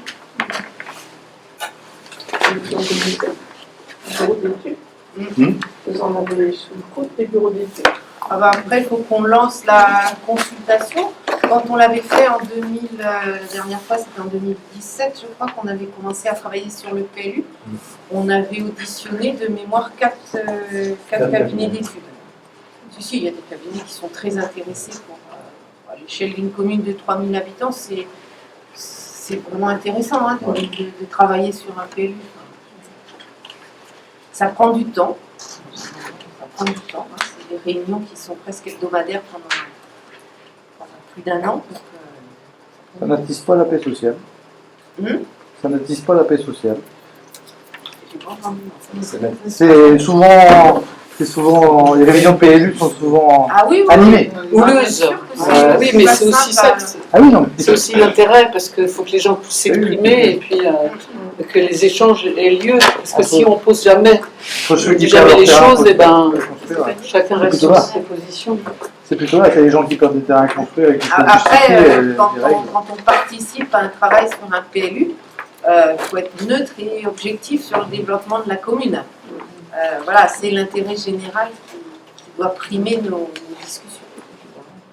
Ouais, et puis par rapport à la constructibilité des terrains, en fait, il y a des règles. Donc pour nous, c'est pas à nous de décider si un terrain doit être constructible ou pas. C'est des règles qui s'appliquent voilà, à l'ensemble des communes. À l'heure actuelle, à part les densifications dans les bourgs et quelques extensions des bourgs, il n'y a plus que la grande ville et puis la touche carnée, dans lesquelles on peut encore construire, mais uniquement dans des dents creuses, même plus en extension. Tous les autres hameaux ou villages ne sont plus constructifs. Alors les gens peuvent faire des extensions, mais de l'existant.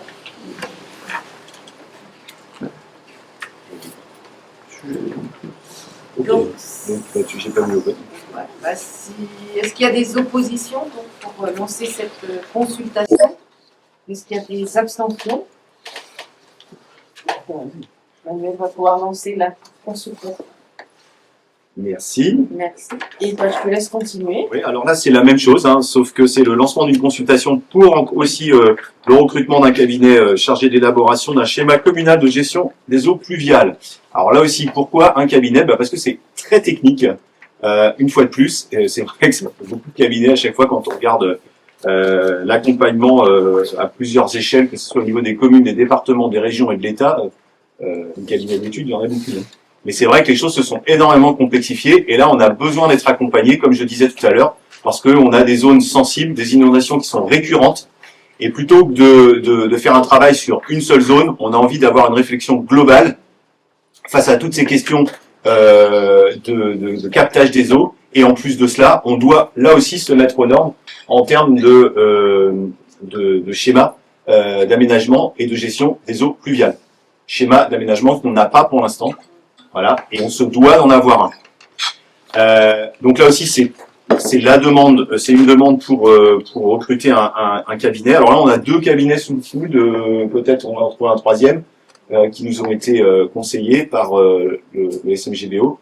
C'est pas facile, là. Hein. Ça va pas être facile, mais on a identifié donc 3 phases prioritaires, en sachant que l'idée, c'est d'avoir, comme je vous ai dit, une vision globale hein, de l'écoulement des eaux pluviales sur la commune, mais on a fixé 3 secteurs prioritaires quand même, compte tenu des enjeux actuels. Donc vous les voyez sur l'autre page. La phase 1, c'est la Chapelle-Carreau. Alors plus précisément, c'est toute la partie donc gare jusqu'au pont, hein, bien jusqu'à l'avenue des Frères Ray, puisque en fait les eaux pluviales du bourg de la Chapelle, vous avez vu la topographie, hein, eh bien descendent absolument toutes sur cette partie-là. Et de l'autre côté, on a le Roc qui est aussi comme ça, hein, c'est une cuvette. D'accord, donc on a les eaux en fait qui descendent aussi quand il pleut beaucoup, et en plus de ça, on a le débordement du canal. Alors autant le débordement du canal, bien évidemment, on peut pas faire grand-chose. Autant sur la partie des eaux pluviales, on peut vraiment agir. Mais là aussi, on a déjà 2 ou 3 pistes, mais on ne veut pas se planter, donc on a besoin d'avoir un accompagnement d'experts sur cette zone-là. On a une autre zone importante sur la touche Carnet. 2 zones d'ailleurs sur la touche Carnet qui sont touchées. Et puis une zone sur Bolin. Alors ça ne veut pas dire qu'il n'y en a pas d'autres, hein. D'accord, et qu'on ne va pas prendre en considération l'ensemble des zones. Mais là, on a 3 zones qui sont vraiment prioritaires et va pas falloir qu'on traîne trop pour engager. La réflexion, elle est déjà engagée, hein. Mais pour engager peut-être des travaux hein, dans les mois à venir, espérons que ça se compte pas en années. Quoi. Voilà, donc même chose, on vous demande votre autorisation pour faire un appel d'offres, pour recruter un cabinet, pour nous accompagner. Bien sûr, tout cela n'est pas gratuit. Est-ce qu'il y a des questions? Est-ce qu'il y a des oppositions, des abstentions? Merci. Et donc, tant que j'y suis, je rajoute une chose, puisque je parlais du bas de la chapelle, l'avenue des Frères Ray, là. Donc, il y a un ruisseau qui passe derrière. Ce ruisseau, il faut savoir qu'il est par endroits maintenant, il n'existe plus beaucoup, hein, puisque les limons se sont superposés depuis des années. C'est très compliqué de curer des ruisseaux aujourd'hui. Au niveau des autorisations, c'est très très complexe. En sachant, alors là, on a eu l'accord quand même de la DDTM pour faire du faux cardage, c'est-à-dire arracher les plants qui sont à l'intérieur du ruisseau sur à peu près, je sais pas, Pierre, 150 mètres. Oui, là, ouais. Voilà. En sachant qu'il faut qu'on arrache avant de recreuser un petit peu. Donc il faut qu'on arrache. On doit tout poser sur les berges du ruisseau. On doit laisser ça mijoter pendant un mois et demi à peu près. Et après, on pourra recreuser un petit peu le ruisseau, mais sans engin mécanique. Voilà. Alors, donc, vous voyez bien le problème. Si on demande au service technique de le faire, ça va être compliqué. Donc, moi, ce que je vais proposer, mais on réunira la commission environnement, de proposer peut-être de faire un chantier citoyen, comme on avait fait sur, voilà, en espérant qu'on se retrouve pas à 3 Pékins. Parce que, autant si on se retrouve à une dizaine, une quinzaine, franchement, ça peut être bien fait et dans des délais qui sont assez intéressants. Autant si on est 2 ou 3, ça va être horrible. 150 mètres à l'appel, bah. C'est vrai qu'il n'y a pas beaucoup qui remettent l'appel. Ça verra pas l'avancement des mains. Peut-être qu'on pourra avoir. Tu seras là, le bouillie actuel. Sinon, Si le chantier est fait de nuit. Alors, non, si le chantier est fait de nuit. On fera un paysan. Voilà. Mais là aussi, hein, ça c'est un caractère d'urgence, hein, parce que. Et en plus, c'est pas des limons.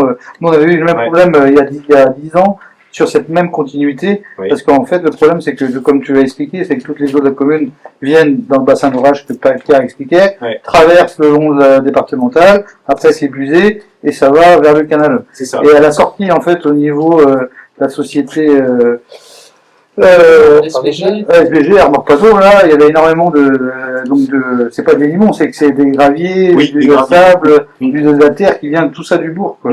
Et Madame Etienne, qui est à côté, était très souvent inondée à cause des niveaux qui étaient augmentés. Voilà. Donc 2 fois, au nom de l'association foncière, on avait réussi à forte négociation à faire curer cette partie-là. Et à chaque fois, c'était le même délire, hein, je prends bien le mot, délire de le faire à l'appel, et la personne qui te dit de faire ça, non, c'est pas entendable, quoi.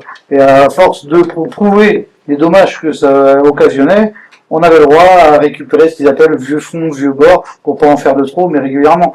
Et alors que c'est pas du tout des limons, quoi, c'est que de la terre et des graviers. Et j'invite tout le monde à aller voir, même aujourd'hui, ceux qui passent sur la route là, vous pouvez regarder à gauche, la personne qui habite à côté, pour éviter les inondations, continue à le faire, elle, en entretien, manuellement. Assisté par les employés municipaux. Et le problème, c'est que c'est fait simplement sur une 20 km. Et qu'après, c'est plus fait du tout, quoi. C'est ça. Donc, c'est ça le. Donc ça serait percutoire une maison. Oui, je sais. Autant le faux cardage à la main, ça peut s'entendre. Autant le curage. Ouais. Mais bon. Voilà. Donc, vous avez toutes les infos. Et ben, nous allons passer à un autre sujet, et là c'est Arnaud qui va nous présenter Là c'est une convention d'accompagnement par une association éthique pour le PCS, le plan communal de sauvegarde. La transition est faite avec les inondations. Et la canicule. On est en plein dedans. Sachez que la commune doit disposer d'un plan communal de sauvegarde. Donc on en a déjà un, mais on a décidé de le refondre, de reprendre complètement, parce que celui qu'on avait était pas très accessible, un peu compliqué. Donc on a choisi de refaire ça et être accompagné par une association qui s'appelle le CTI, transformée de retraités de différents horizons, qui assiste les communes. Donc en l'occurrence, dans le Morbihan, ils ont participé à l'élaboration de PCS de 30 et 40 communes à peu près, il me semble. Donc autant dire qu'ils sont assez experts en la matière. Donc c'est la raison pour laquelle on a choisi, on vous demande de choisir, d'Aiguillery, ce partenariat avec le CTI. Donc, c'est payant, évidemment. Donc, vous avez un prix, sur la page suivante, hein, de 2 990 € hors taxe. Donc, en gros, ils vont nous assister sur la méthodologie. Voilà. On pourra avoir un TCS très accessible, hein, de tous, facile à mettre en œuvre. Voilà. Le but du PCS, c'est de pouvoir, en fonction, on parlait des évaluations tout à l'heure, hein, ou alors de la canicule aujourd'hui, hein, de pouvoir mettre en place des éléments, mettre en œuvre des choses pour réagir le plus rapidement possible. En l'occurrence, si on a besoin de prévenir un événement cataclysmique, hein, tous les habitants de la commune, disons qu'on a 1 heure pour pouvoir le faire. Vous voyez, c'est toute une organisation, toute une sectorisation, donc qu'il faut assimiler. Donc, alors, on a des risques, en gros, je ne vais pas tout énumérer les risques, mais il y a des risques technologiques, des risques sanitaires, voilà, et des risques climatiques. Voilà, c'est un peu la définition des risques qu'on peut avoir. Cette année, on a eu neige, inondation, canicule. Voilà. C'est une association qui est recommandée par les services de sécurité civile de la préfecture, donc ils sont agrémentés en fait par la préfecture avant de permettre aux communes. Et c'est vrai que, comme dit Arnaud, c'est qu'on peut mettre en place plein de choses, mais on a besoin d'une méthodologie et des documents adaptés. Et tu parlais d'incendie, mais on a aussi une commune en jeu, parce qu'on a beaucoup d'espaces boisés. Hein. Beaucoup de grosses entreprises aussi. Beaucoup de grosses Non, il n'y a pas de Céveso ici. Non, on n'a pas de Céveso. Mais on a quand même des risques avec les entreprises. Les entreprises, entre Josso, SVG, Arborcano, qui a subi d'ailleurs un incendie. Donc, ils vont nous accompagner pour différentes choses. Alors, l'identification des risques. Ensuite, l'organisation de la protection et du soutien des populations, particulièrement les personnes vulnérables, surtout en ce moment d'ailleurs. Ensuite, une modalité relative à la réserve communale de sécurité civile. On peut y avoir des personnes de la commune. Hein, l'organisation du poste de commandement.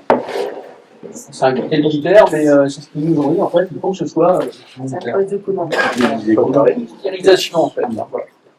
Un poste de commandement. Autrement, l'inventaire des moyens propres de la commune, hein, un inventaire de tout ce que dispose la commune, et faire aussi participer les entreprises, également, notamment les entreprises agricoles, hein, les agriculteurs, les entreprises de TP, à titre d'exemple. Et puis, c'est à peu près ça. Hein. Il y a déjà des schémas départementaux, par exemple avec le SDIS, des choses comme ça. Après, c'est en partenariat avec le SDIS aussi. Ouais, c'est ça, ouais. Parce que je sais que nous, on y participe à la mise en place des schémas départementaux agriculteurs, CUMA et ETA avec le SDIS pour les risques d'incendie. D'ailleurs, il y a un exemple du PCS qui doit être ensuite donné à la fois à la préfecture, au SDIS et à la gendarmerie nationale.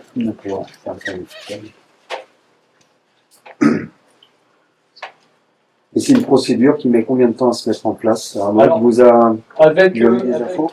Avec le CTI, il est prévu d'avoir 5-6 réunions.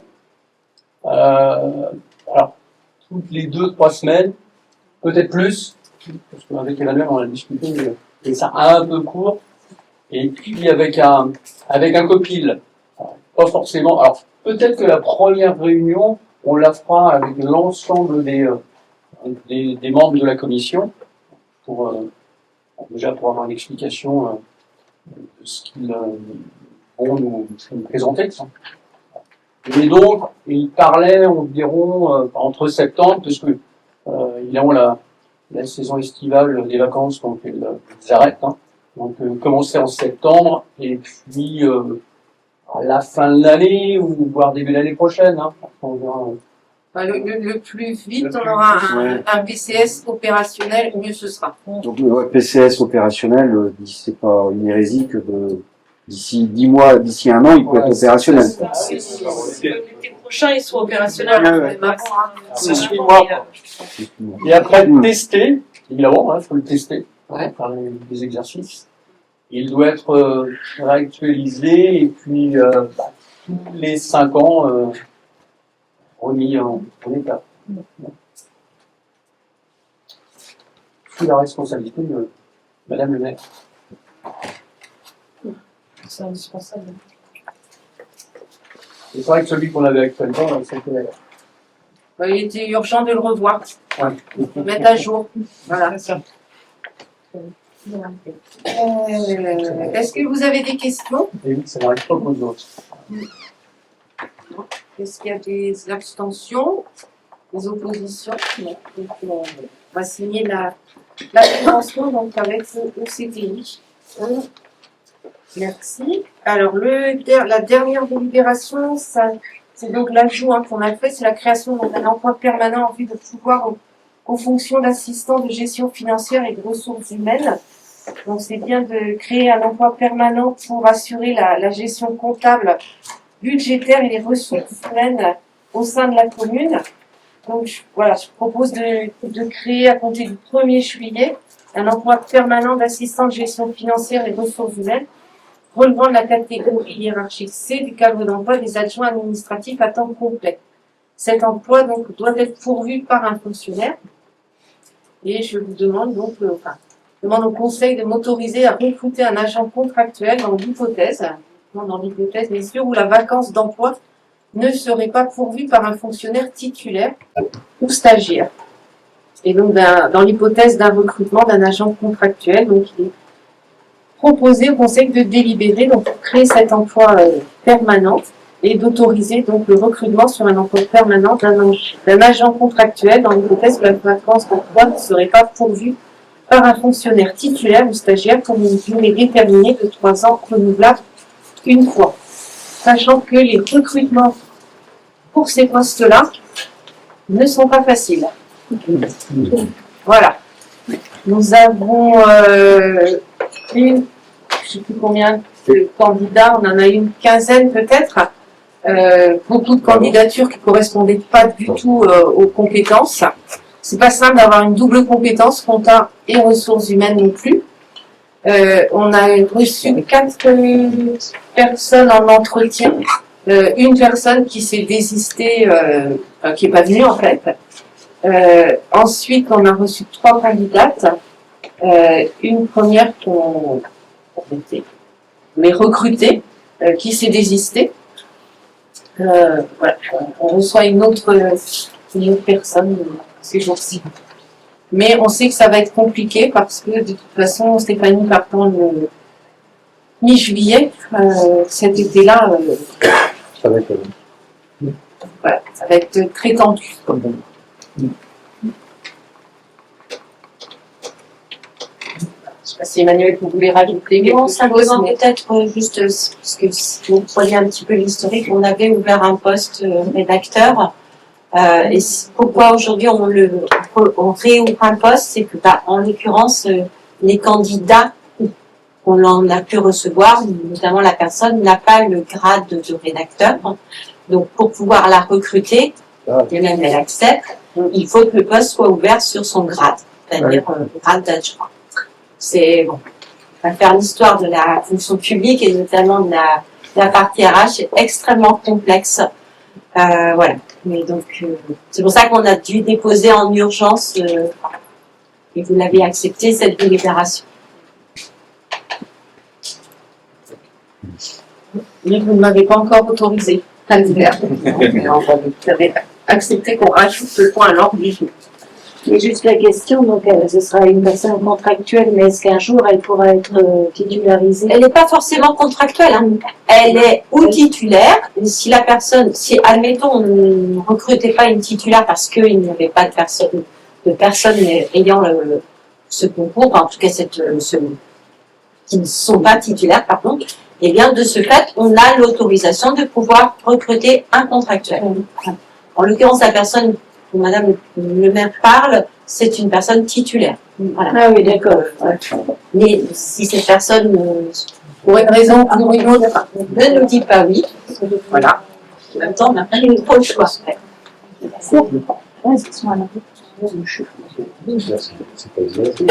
ce qui n'est toujours pas simple non plus au niveau des services techniques, hein, puisque Corinne et le Loirin est toujours en arrêt, hein, il y a un médecin expert qui interviendra le 9 octobre.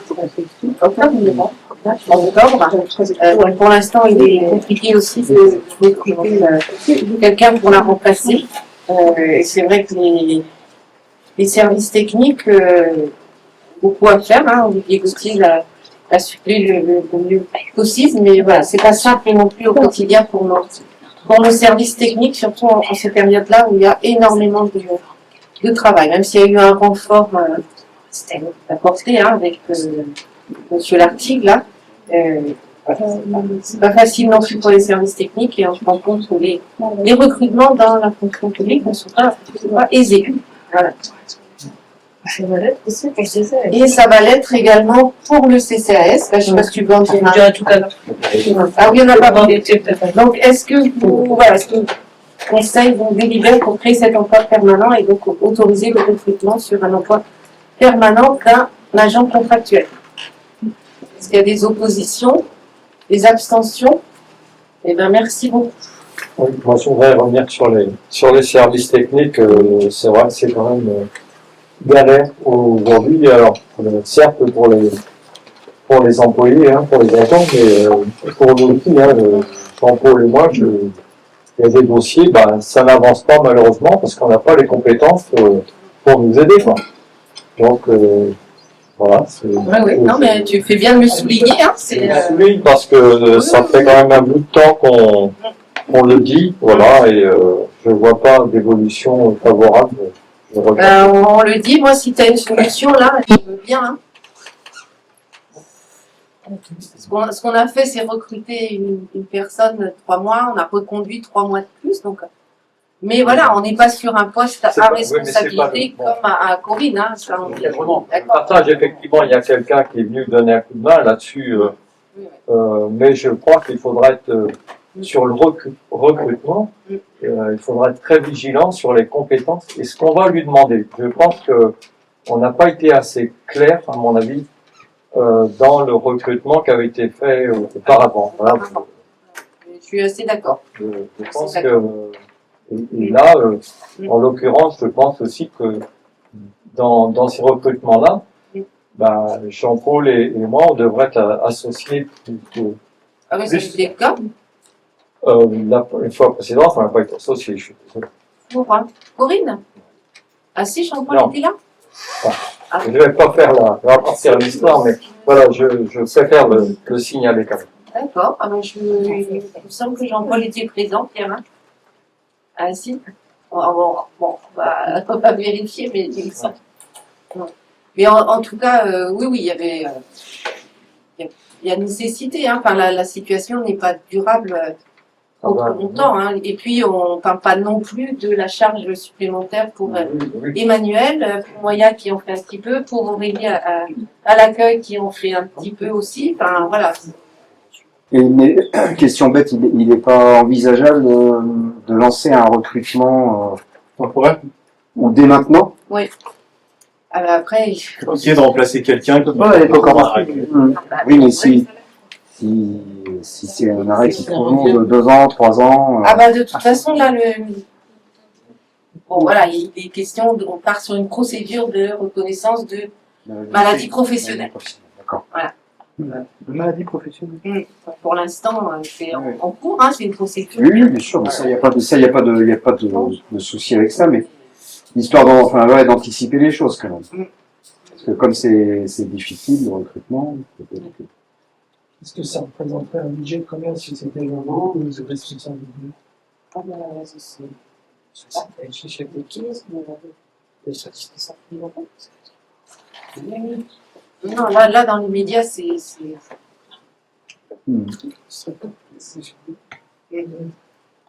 Après, c'est normal aussi, je pense, que parce que on arrive aux 10 ans de la commune nouvelle, je pense qu'il y a une réflexion à avoir aussi sur la restructuration, enfin repenser un peu l'émission, rediscuter voilà, de ce qui fonctionne bien, de ce qui fonctionne moins bien, et les recrutements, c'est des moyens de le faire, des moments de le faire. C'est ce qui est en cours aussi au niveau administratif, et c'est pas simple non plus. Et ça demande aussi un travail supplémentaire. Moi, j'ai hâte qu'on arrive à une situation un peu plus apaisée dans les différents services.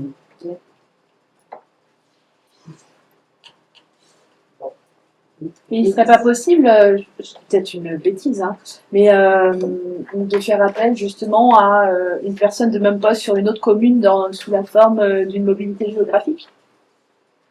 Il faudrait que cette personne accepte, ça serait une mutation dans ces cas-là. Ouais, c'est une choix. Tu veux dire quelqu'un qui serait pas à plein temps, par exemple? Un détachement. Ouais, un détachement, ouais. Histoire de pouvoir répondre à des urgences. Le système de mutualisation là, qui avait été évoqué à Permet Communauté. Non, à Permet Communauté, je ne sais pas si c'est évoqué, mais qui avait été évoqué Ah oui, c'est pour les toutes petites communes, c'est pour les toutes petites communes qui mutualisent. Est-ce que c'est une réflexion qui pourrait être envisagée au niveau... Oui, mais dans tous les cas, ça reste une embauche quand même. Non, si c'est... Ça serait une mise à disposition. Ouais.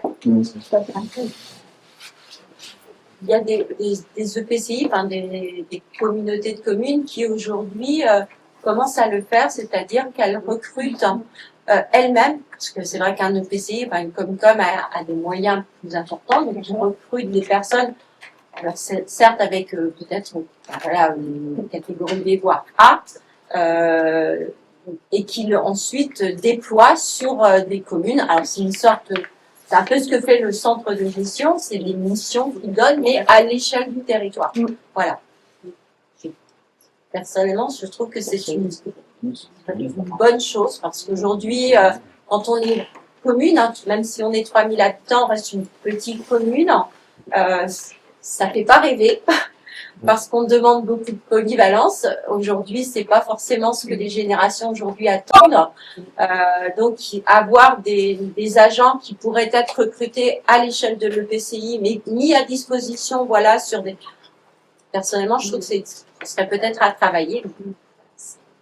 Ce n'est qu'un avis très personnel. C'est vrai qu'à un moment, il y a des schémas de mutualisation pour travailler sur des thématiques. Après, sur les services techniques... Alors, sur les services techniques, c'est compliqué. De toute façon, je ne vois pas comment, là, avant de savoir c'est la complexité, pouvoir recruter un directeur. Ah bah, non, c'est... Bon, je vois pas non plus, on en a souvent discuté. C'est compliqué, ça.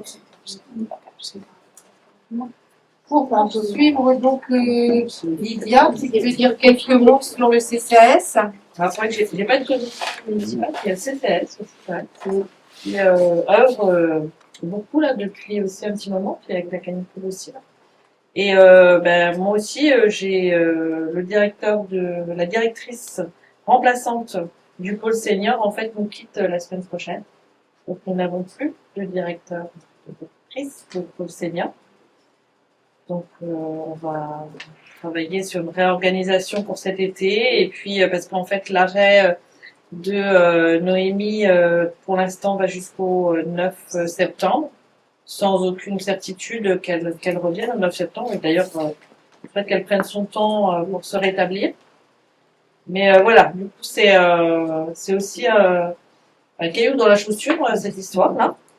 Mais on va rester positif. Et puis, il y a une volonté d'avancer. Marina a préparé beaucoup de choses. Elle a fait les plannings jusqu'en décembre. En fait, voilà, elle part pas en nous laissant le bateau chavirer complètement. Donc voilà, moi Après, juste pour information, Marina était là donc, pour le remplacement de Noémie. Son remplacement, normalement, à Marina était jusqu'à la fin là, jusqu'au mois de juin. Et en fait, elle a trouvé un poste sur une longue durée dans une autre collectivité. Donc, évidemment, on l'encourage on l'a encouragé, c'est-à-dire à accepter ce poste, bien entendu. Voilà. Mais c'est vrai, comme dit Lydia, on a encore passé toute l'après-midi là avec Martine aussi pour Emmanuel et Marina pour prévoir un petit peu les semaines à venir. Et juste pour conclure, pour ma partie à moi, je vous propose en fait une réunion le 17 septembre à 18h pour l'ensemble du conseil municipal. Alors, hors conseil municipal, c'est une réunion d'information que je vous fais ainsi qu'au membre du CCAS sur la situation financière du CCAS. En fait, c'est important qu'il y ait une réflexion globale et puis qu'on vous présente un peu la situation de nos structures et puis du fonctionnement du CCAS. Quelle heure tu as dit 18h le 17 septembre. Alors, j'ai pas encore choisi le lieu, mais potentiellement, ça pourrait se faire ici si la salle est disponible. Et réunion à laquelle viendront aussi les autres membres du CCAS. Oui.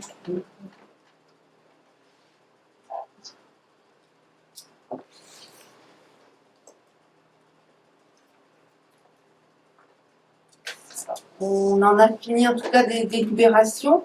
Dans les informations diverses, il y a le lancement d'une enquête publique. Il n'y a aucune transition, je suis désolée.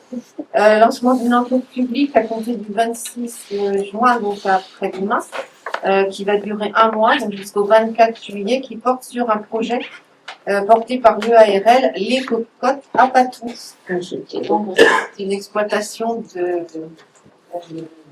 poulains, Meuse, 40 000. Donc, normalement, le conseil municipal peut se prononcer sur une enquête publique, enfin sur un projet, quand il a lieu sur la commune, mais c'est pas ouvert encore, en fait. Il va falloir que le conseil municipal se réunisse après le 26 pour qu'on puisse émettre un avis. Donc là, ce qu'on propose, c'est qu'Olivier puisse quelques mots sur ce projet. Parce que le dossier est déjà en mairie, donc les gens vont pouvoir aller regarder, tout simplement. Donc voilà, c'est un projet de 40 000 poules pondeuses. Au niveau paysager, ça s'adapte plutôt bien quand même. Le plan d'aménagement est, je trouve, plutôt bien boutiqué. En termes d'épandage, il n'y en a pas, puisque les fientes vont être desséchées, puis ensuite exportées, en gros. Voilà. Après, c'est un modèle de production classique, hein, de poules pondeuses, donc c'est pas en plein air. Hein. Voilà. À vous de vous faire votre idée. Vous pouvez aller voir le dossier. C'est intéressant. Hein. C'est de la volière. C'est intéressant. Ouais, c'est ça, c'est de la volière. Volière, c'est pas du plein air, c'est du volière. C'est à la chapelle Caron, hein, la ferme. Au Créby. Au Créby, de la ferme Dréano. Quand vous allez sur sur Montertelot, par l'ancienne route, il y a le tracker. Voilà, il y a un tracker à gauche et il y a un chemin communal et c'est juste là. C'est un seul bâtiment? Alors c'est un bâtiment avec un petit L comme ça.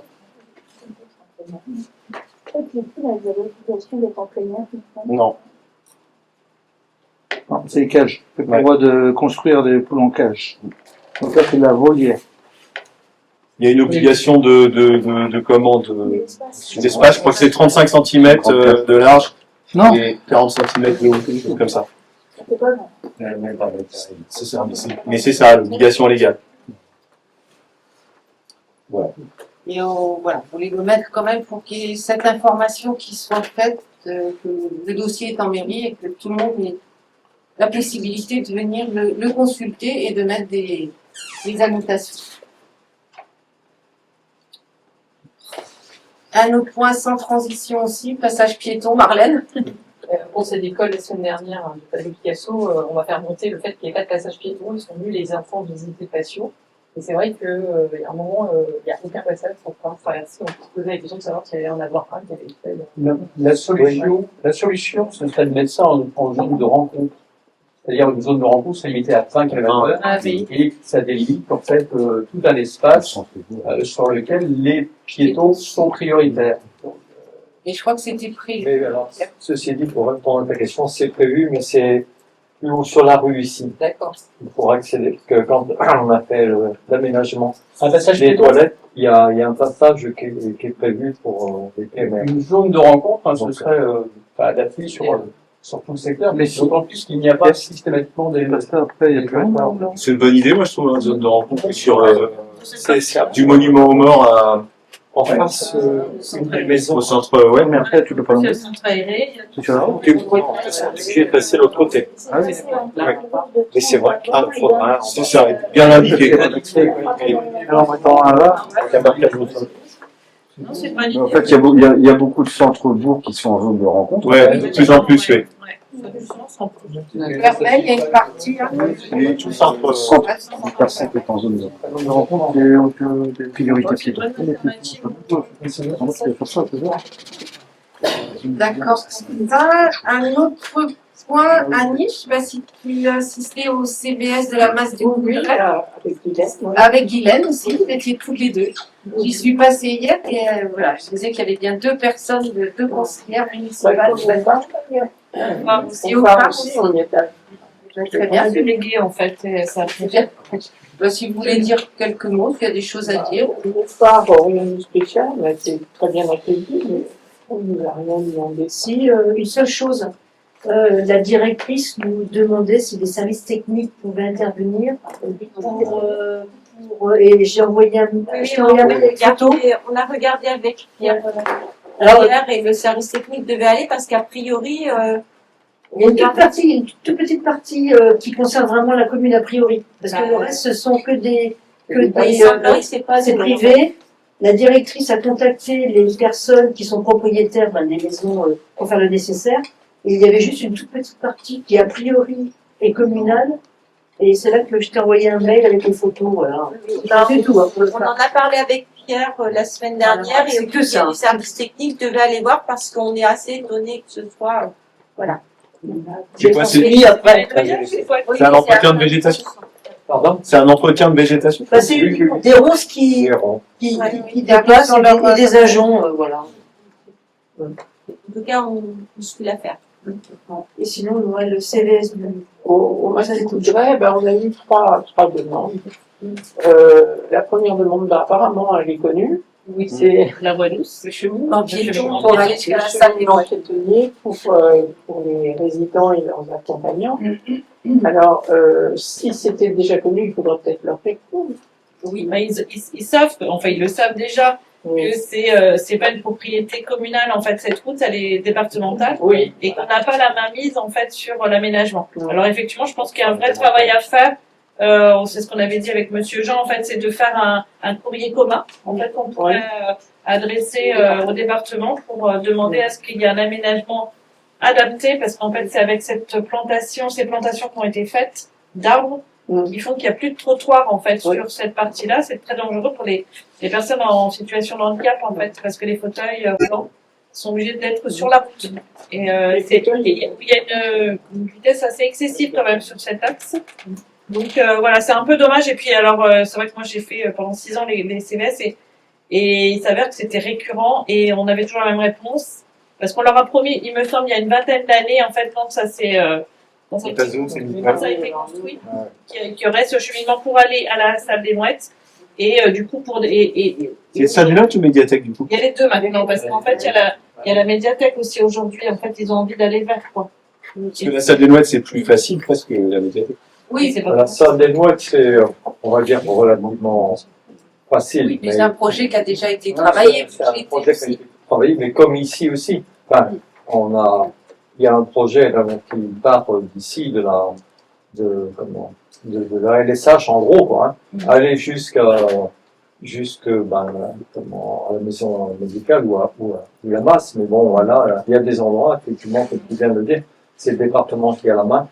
Là, on a dû redemander à refaire la mise à jour des prix aussi, parce que il y a quand même un budget de 100 ou 110 000 euros quand même à prévoir. Ouais. Voilà. Mais comme Oui, c'est quelque chose qu'on a en tête. Oui, parce qu'en fait, on en parle quand même depuis longtemps. Et puis même pour les écoles, en fait. Hein, c'est pas que la masse, en fait. La masse, c'est en plus. Mais c'est après, c'est pour l'ensemble de la population et tous les scolaires aussi qui doivent se rendre à la salle de Nouette ou alors qui ont monté au patio. Oui, alors qui s'occupe de ça? Bon, on a déjà discuté, ça va être une priorité Dans le budget. dans le budget. Mais on prépare un courrier. La commission environnement. Enfin, la commission. Bah, la commission urbaine, la commission travaux, c'est plus la commission de Pierre qui va s'occuper de ça, enfin Pierre et Jean-Paul. La partie sur la zone, là, les arbres commencent à devenir dangereux pour la circulation parce que cette route-là est devenue la rocade de la commune. Parce qu'on interdit, non, mais voilà, c'est plus intelligent de passer avec les camions, les gros engins à faire le tour. Et le problème, c'est que les plantations, elles ont pris tellement d'ampleur là que maintenant, ils peuvent plus, que les engins peuvent plus se croiser ou les véhicules ne peuvent plus croiser les engins cette route-là. Moi, j'ai été confronté ce matin encore, et alors certes, ça fait ralentir, mais sauf que quand c'est hyper dangereux parce que t'es obligé de slalomer entre les arbres là pour. Bah, je suis assez d'accord avec ce que tu dis parce qu'on demande aux gros engins de ne pas passer par le centre. Ah oui. Et si on rend le contournement pas très praticable, Je vais vous dire, franchement, ce matin, on est passé par là avec une moissonneuse, on s'est fait suer parce qu'il y avait les camions à Christian machin, qui passaient. Moi, j'étais en escorte, j'avais le chauffeur derrière. Et la prochaine fois, on passe par le bourg. C'était tellement le bazar. Donc, c'est vrai que c'est dommage parce que c'est juste, c'est les arbres et tout ça qui sont plus dangereux, quoi. Ils sont contre-productifs sur cette zone-là. Mais petite touche écologique, comment est-ce qu'on peut dire que des arbres, on peut couper des arbres? C'est un problème de dimensionnement, la voie. La voie, elle a été sous-dimensionnée. À l'époque, quand ça a été créé, c'était même au début du remembrement. On avait envisagé 8 mètres. Vous voyez la largeur que ça fait aujourd'hui. Et voilà, les choses ont évolué. Hein. Effectivement, je peux comprendre avec la chaleur, d'abattre les arbres, ça peut choquer. Pour les piétons. Les Mais il n'y avait pas tant cette activité dans la zone. Quoi. En fait, Patricia, juste pour te répondre, c'est vrai que d'un point de vue écologique, on peut se poser la question, mais après, il y a aussi des choses qui ont été faites dans les années 90, qui n'ont pas été bien pensées. Par exemple, dans le bourg du Roc, tu as dû remarquer qu'on a fait abattre quelques arbres en plein centre-bourg. Et c'est con, puisque dans un bourg, c'est bien d'avoir de la végétation, sauf que les arbres les essences d'arbres qui ont été plantées dans les années 90 sont des arbres qui racinent non pas comme ça, mais comme ça. Comme chez le Holler. Voilà. Et en fait, grosso modo, ça va dans les systèmes d'assainissement, ou ça peut aller dans les systèmes d'assainissement des gens. Donc, tu vois, là, ça devient... Donc, ça veut pas dire qu'il faut pas repenser quelque chose, mais ça veut dire qu'il faut au moins intervenir sur ce qui pose question, quoi. Et ça revient aux techniciens que ça s'improvise pas. Il y a bien sûr. Quand tu plantes des arbres, c'est jamais anodin. Dans 20-30 ans, il y aura des résultats et il vaut mieux être bien averti. Les personnes averties en vaut deux. Complètement.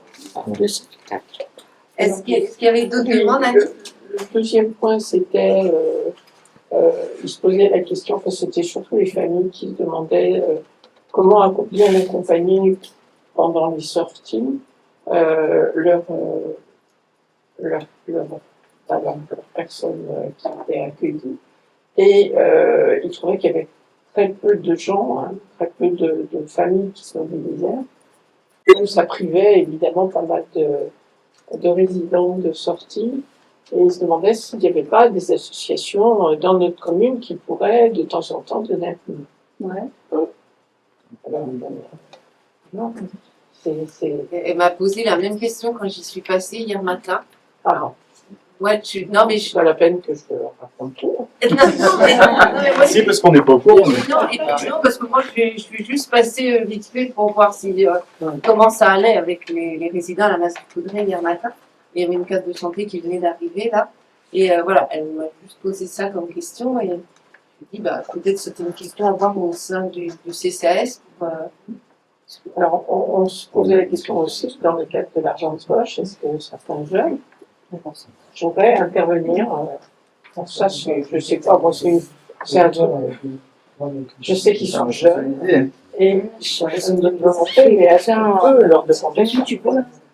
Ouais, en fait, on a une autre masse. Moi, je travaille sur le PSN, donc là, il faudrait, et une autre masse à Sarzeau. Et en fait, c'est une association de retraités. Et ils viennent promener les gens. Et c'est un grand soulagement, effectivement, pour le personnel qui n'a plus de temps parce que on coûte partout au niveau Le personnel et les familles. et les familles qui sont pas forcément voilà. Et donc après, c'est vrai que si avec le CCS ou s'il y a des bénévoles qui voudraient aller se proposer, c'est vrai, mais il faut trouver du monde, quoi. Ce serait possible. Pas facile de Je fais un appel et puis après, quand il y a toujours Mais de toute façon, aller promener les personnes là sans qu'il y ait une route sécurisée, oui. parce que moi je sors avec eux, hein, mais c'est vrai qu'à chaque fois je me dis, je vais peut-être faire taper sur les doigts, on va me dire, mais tu sors, t'as vu, il y a toutes les bagnoles. Hein. Mais c'est aussi pour des sorties à l'extérieur, c'est-à-dire en groupe. Et ils expliquaient que quand il y a des fauteuils, il faut 1 pour 1. Et que quand les gens se déplacent, se mobilisent facilement, on peut faire 1 pour 2. Donc, ce qu'ils aimeraient, c'est pouvoir en sortir plus en même temps, quoi, des groupes. Donc, l'histoire de Arnaud Poche, je ne sais pas si c'est possible, mais si on peut demander. Alors, en fait, c'est quand même. Je suis meilleur dans les comment réagir. Je pense que c'est plutôt destiné à des personnes qui ont déjà, par rapport au handicap, qui n'ont pas de. Comment dire, voilà. Parce qu'en fait, c'est quand même. Une maison fermée. Donc ça veut bien dire ce que ça veut dire.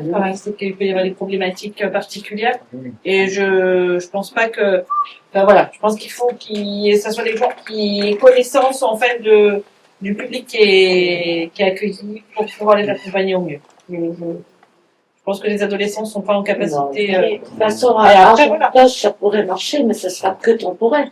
Oui, de toute façon, pour Argent de Poche, sur ce genre de structure, on ne peut même pas accueillir un stagiaire mineur. Oui, c'est ça. Oui.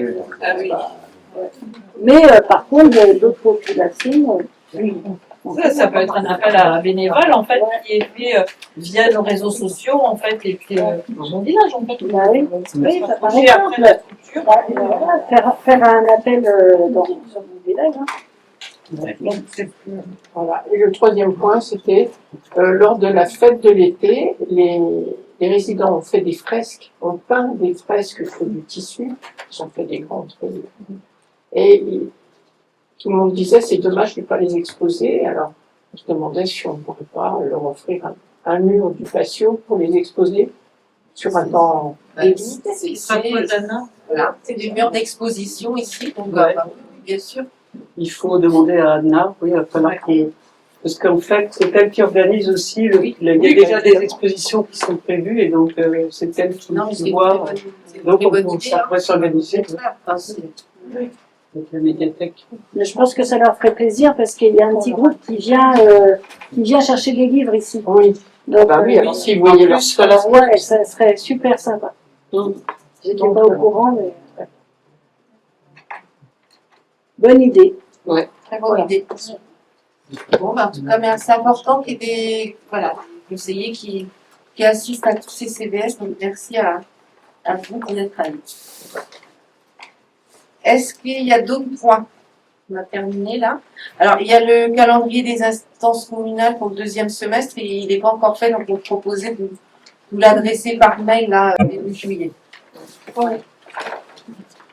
Parce que le jeudi prochain, n'oubliez pas qu'il y a la cérémonie de CM2 qui se passe ici. J'espère un peu plus tard, on accueille. Donc, n'hésitez pas à venir, un peu plus tard, 18h30, location.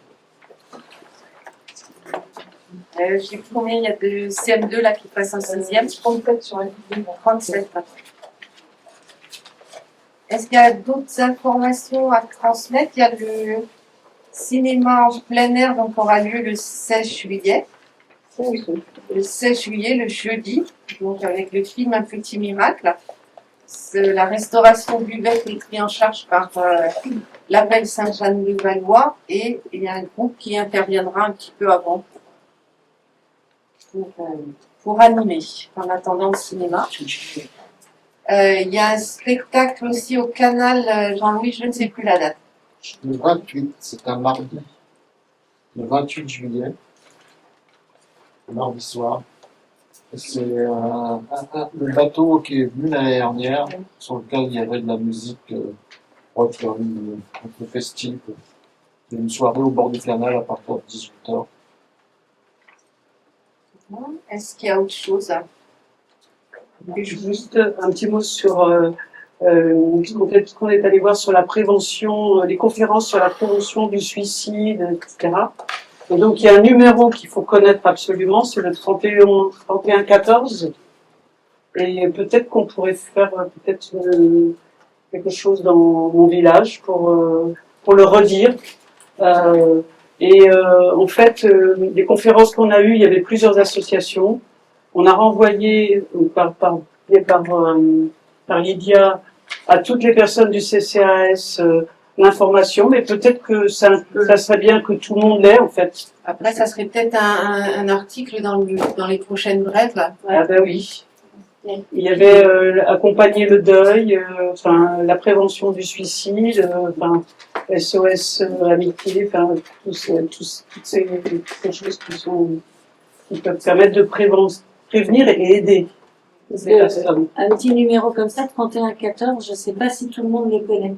Mais quelqu'un qui est au fond du trou, qui va pas bien, ça peut être dans n'importe quel domaine, hein. On sait l'agriculture, on a des études.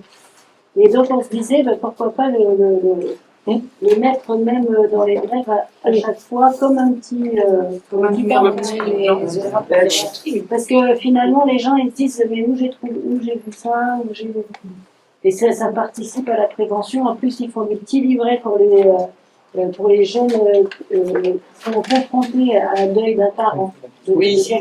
C'est une petite BD, c'est vraiment vite, et après, hop, on scanne, et il y a plein d'explications, une vidéo et tout. Donc c'est des supports qui aident les gens. Donc diffuser. Donc on se rapproche de Jean-Louis, pour ça, et faire un petit article sur ce qu'on a entendu et tout ça. Juste, il y a une commission santé mardi prochain. Donc j'aurai le compte rendu assez rapidement, donc je vous enverrai parce qu'on va parler au niveau communautaire. Au niveau communautaire, et ils vont parler notamment des problèmes de recrutement, d'ouverture du laboratoire. Oui, c'est laboratoire. La radiologie. Pardon. Et puis des EHPAD aussi.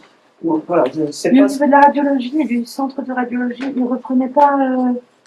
Ils reprennent l'effectif qui a été dispensé. Ouais, pas tous. Je crois qu'ils reprennent dès juillet. Ouais. Les rendez-vous commencent. Les rendez-vous reprennent juillet pour septembre. À partir de juillet. Oui, à partir du 15 juillet, c'est en septembre. Donc, on en saura plus avec les autres. On vous enverrai le compte rendu. Mon fils, ce sera les secrétaires. C'est juste des plusieurs rendez-vous. C'est pas de rendez-vous. Est-ce qu'on peut, selon le conseil municipal, qui a duré quand même 2h15, dans des conditions à peu près correctes. C'est plutôt pas mal. C'est plutôt pas mal. Merci à Stroussin d'y avoir assisté, de continuer à vous investir dans cette commune. On a besoin de tout le monde. Un bel été à tous. Un bel été à tous, et puis de toute façon, on va se revoir. Très rapidement pour plein de manifestations.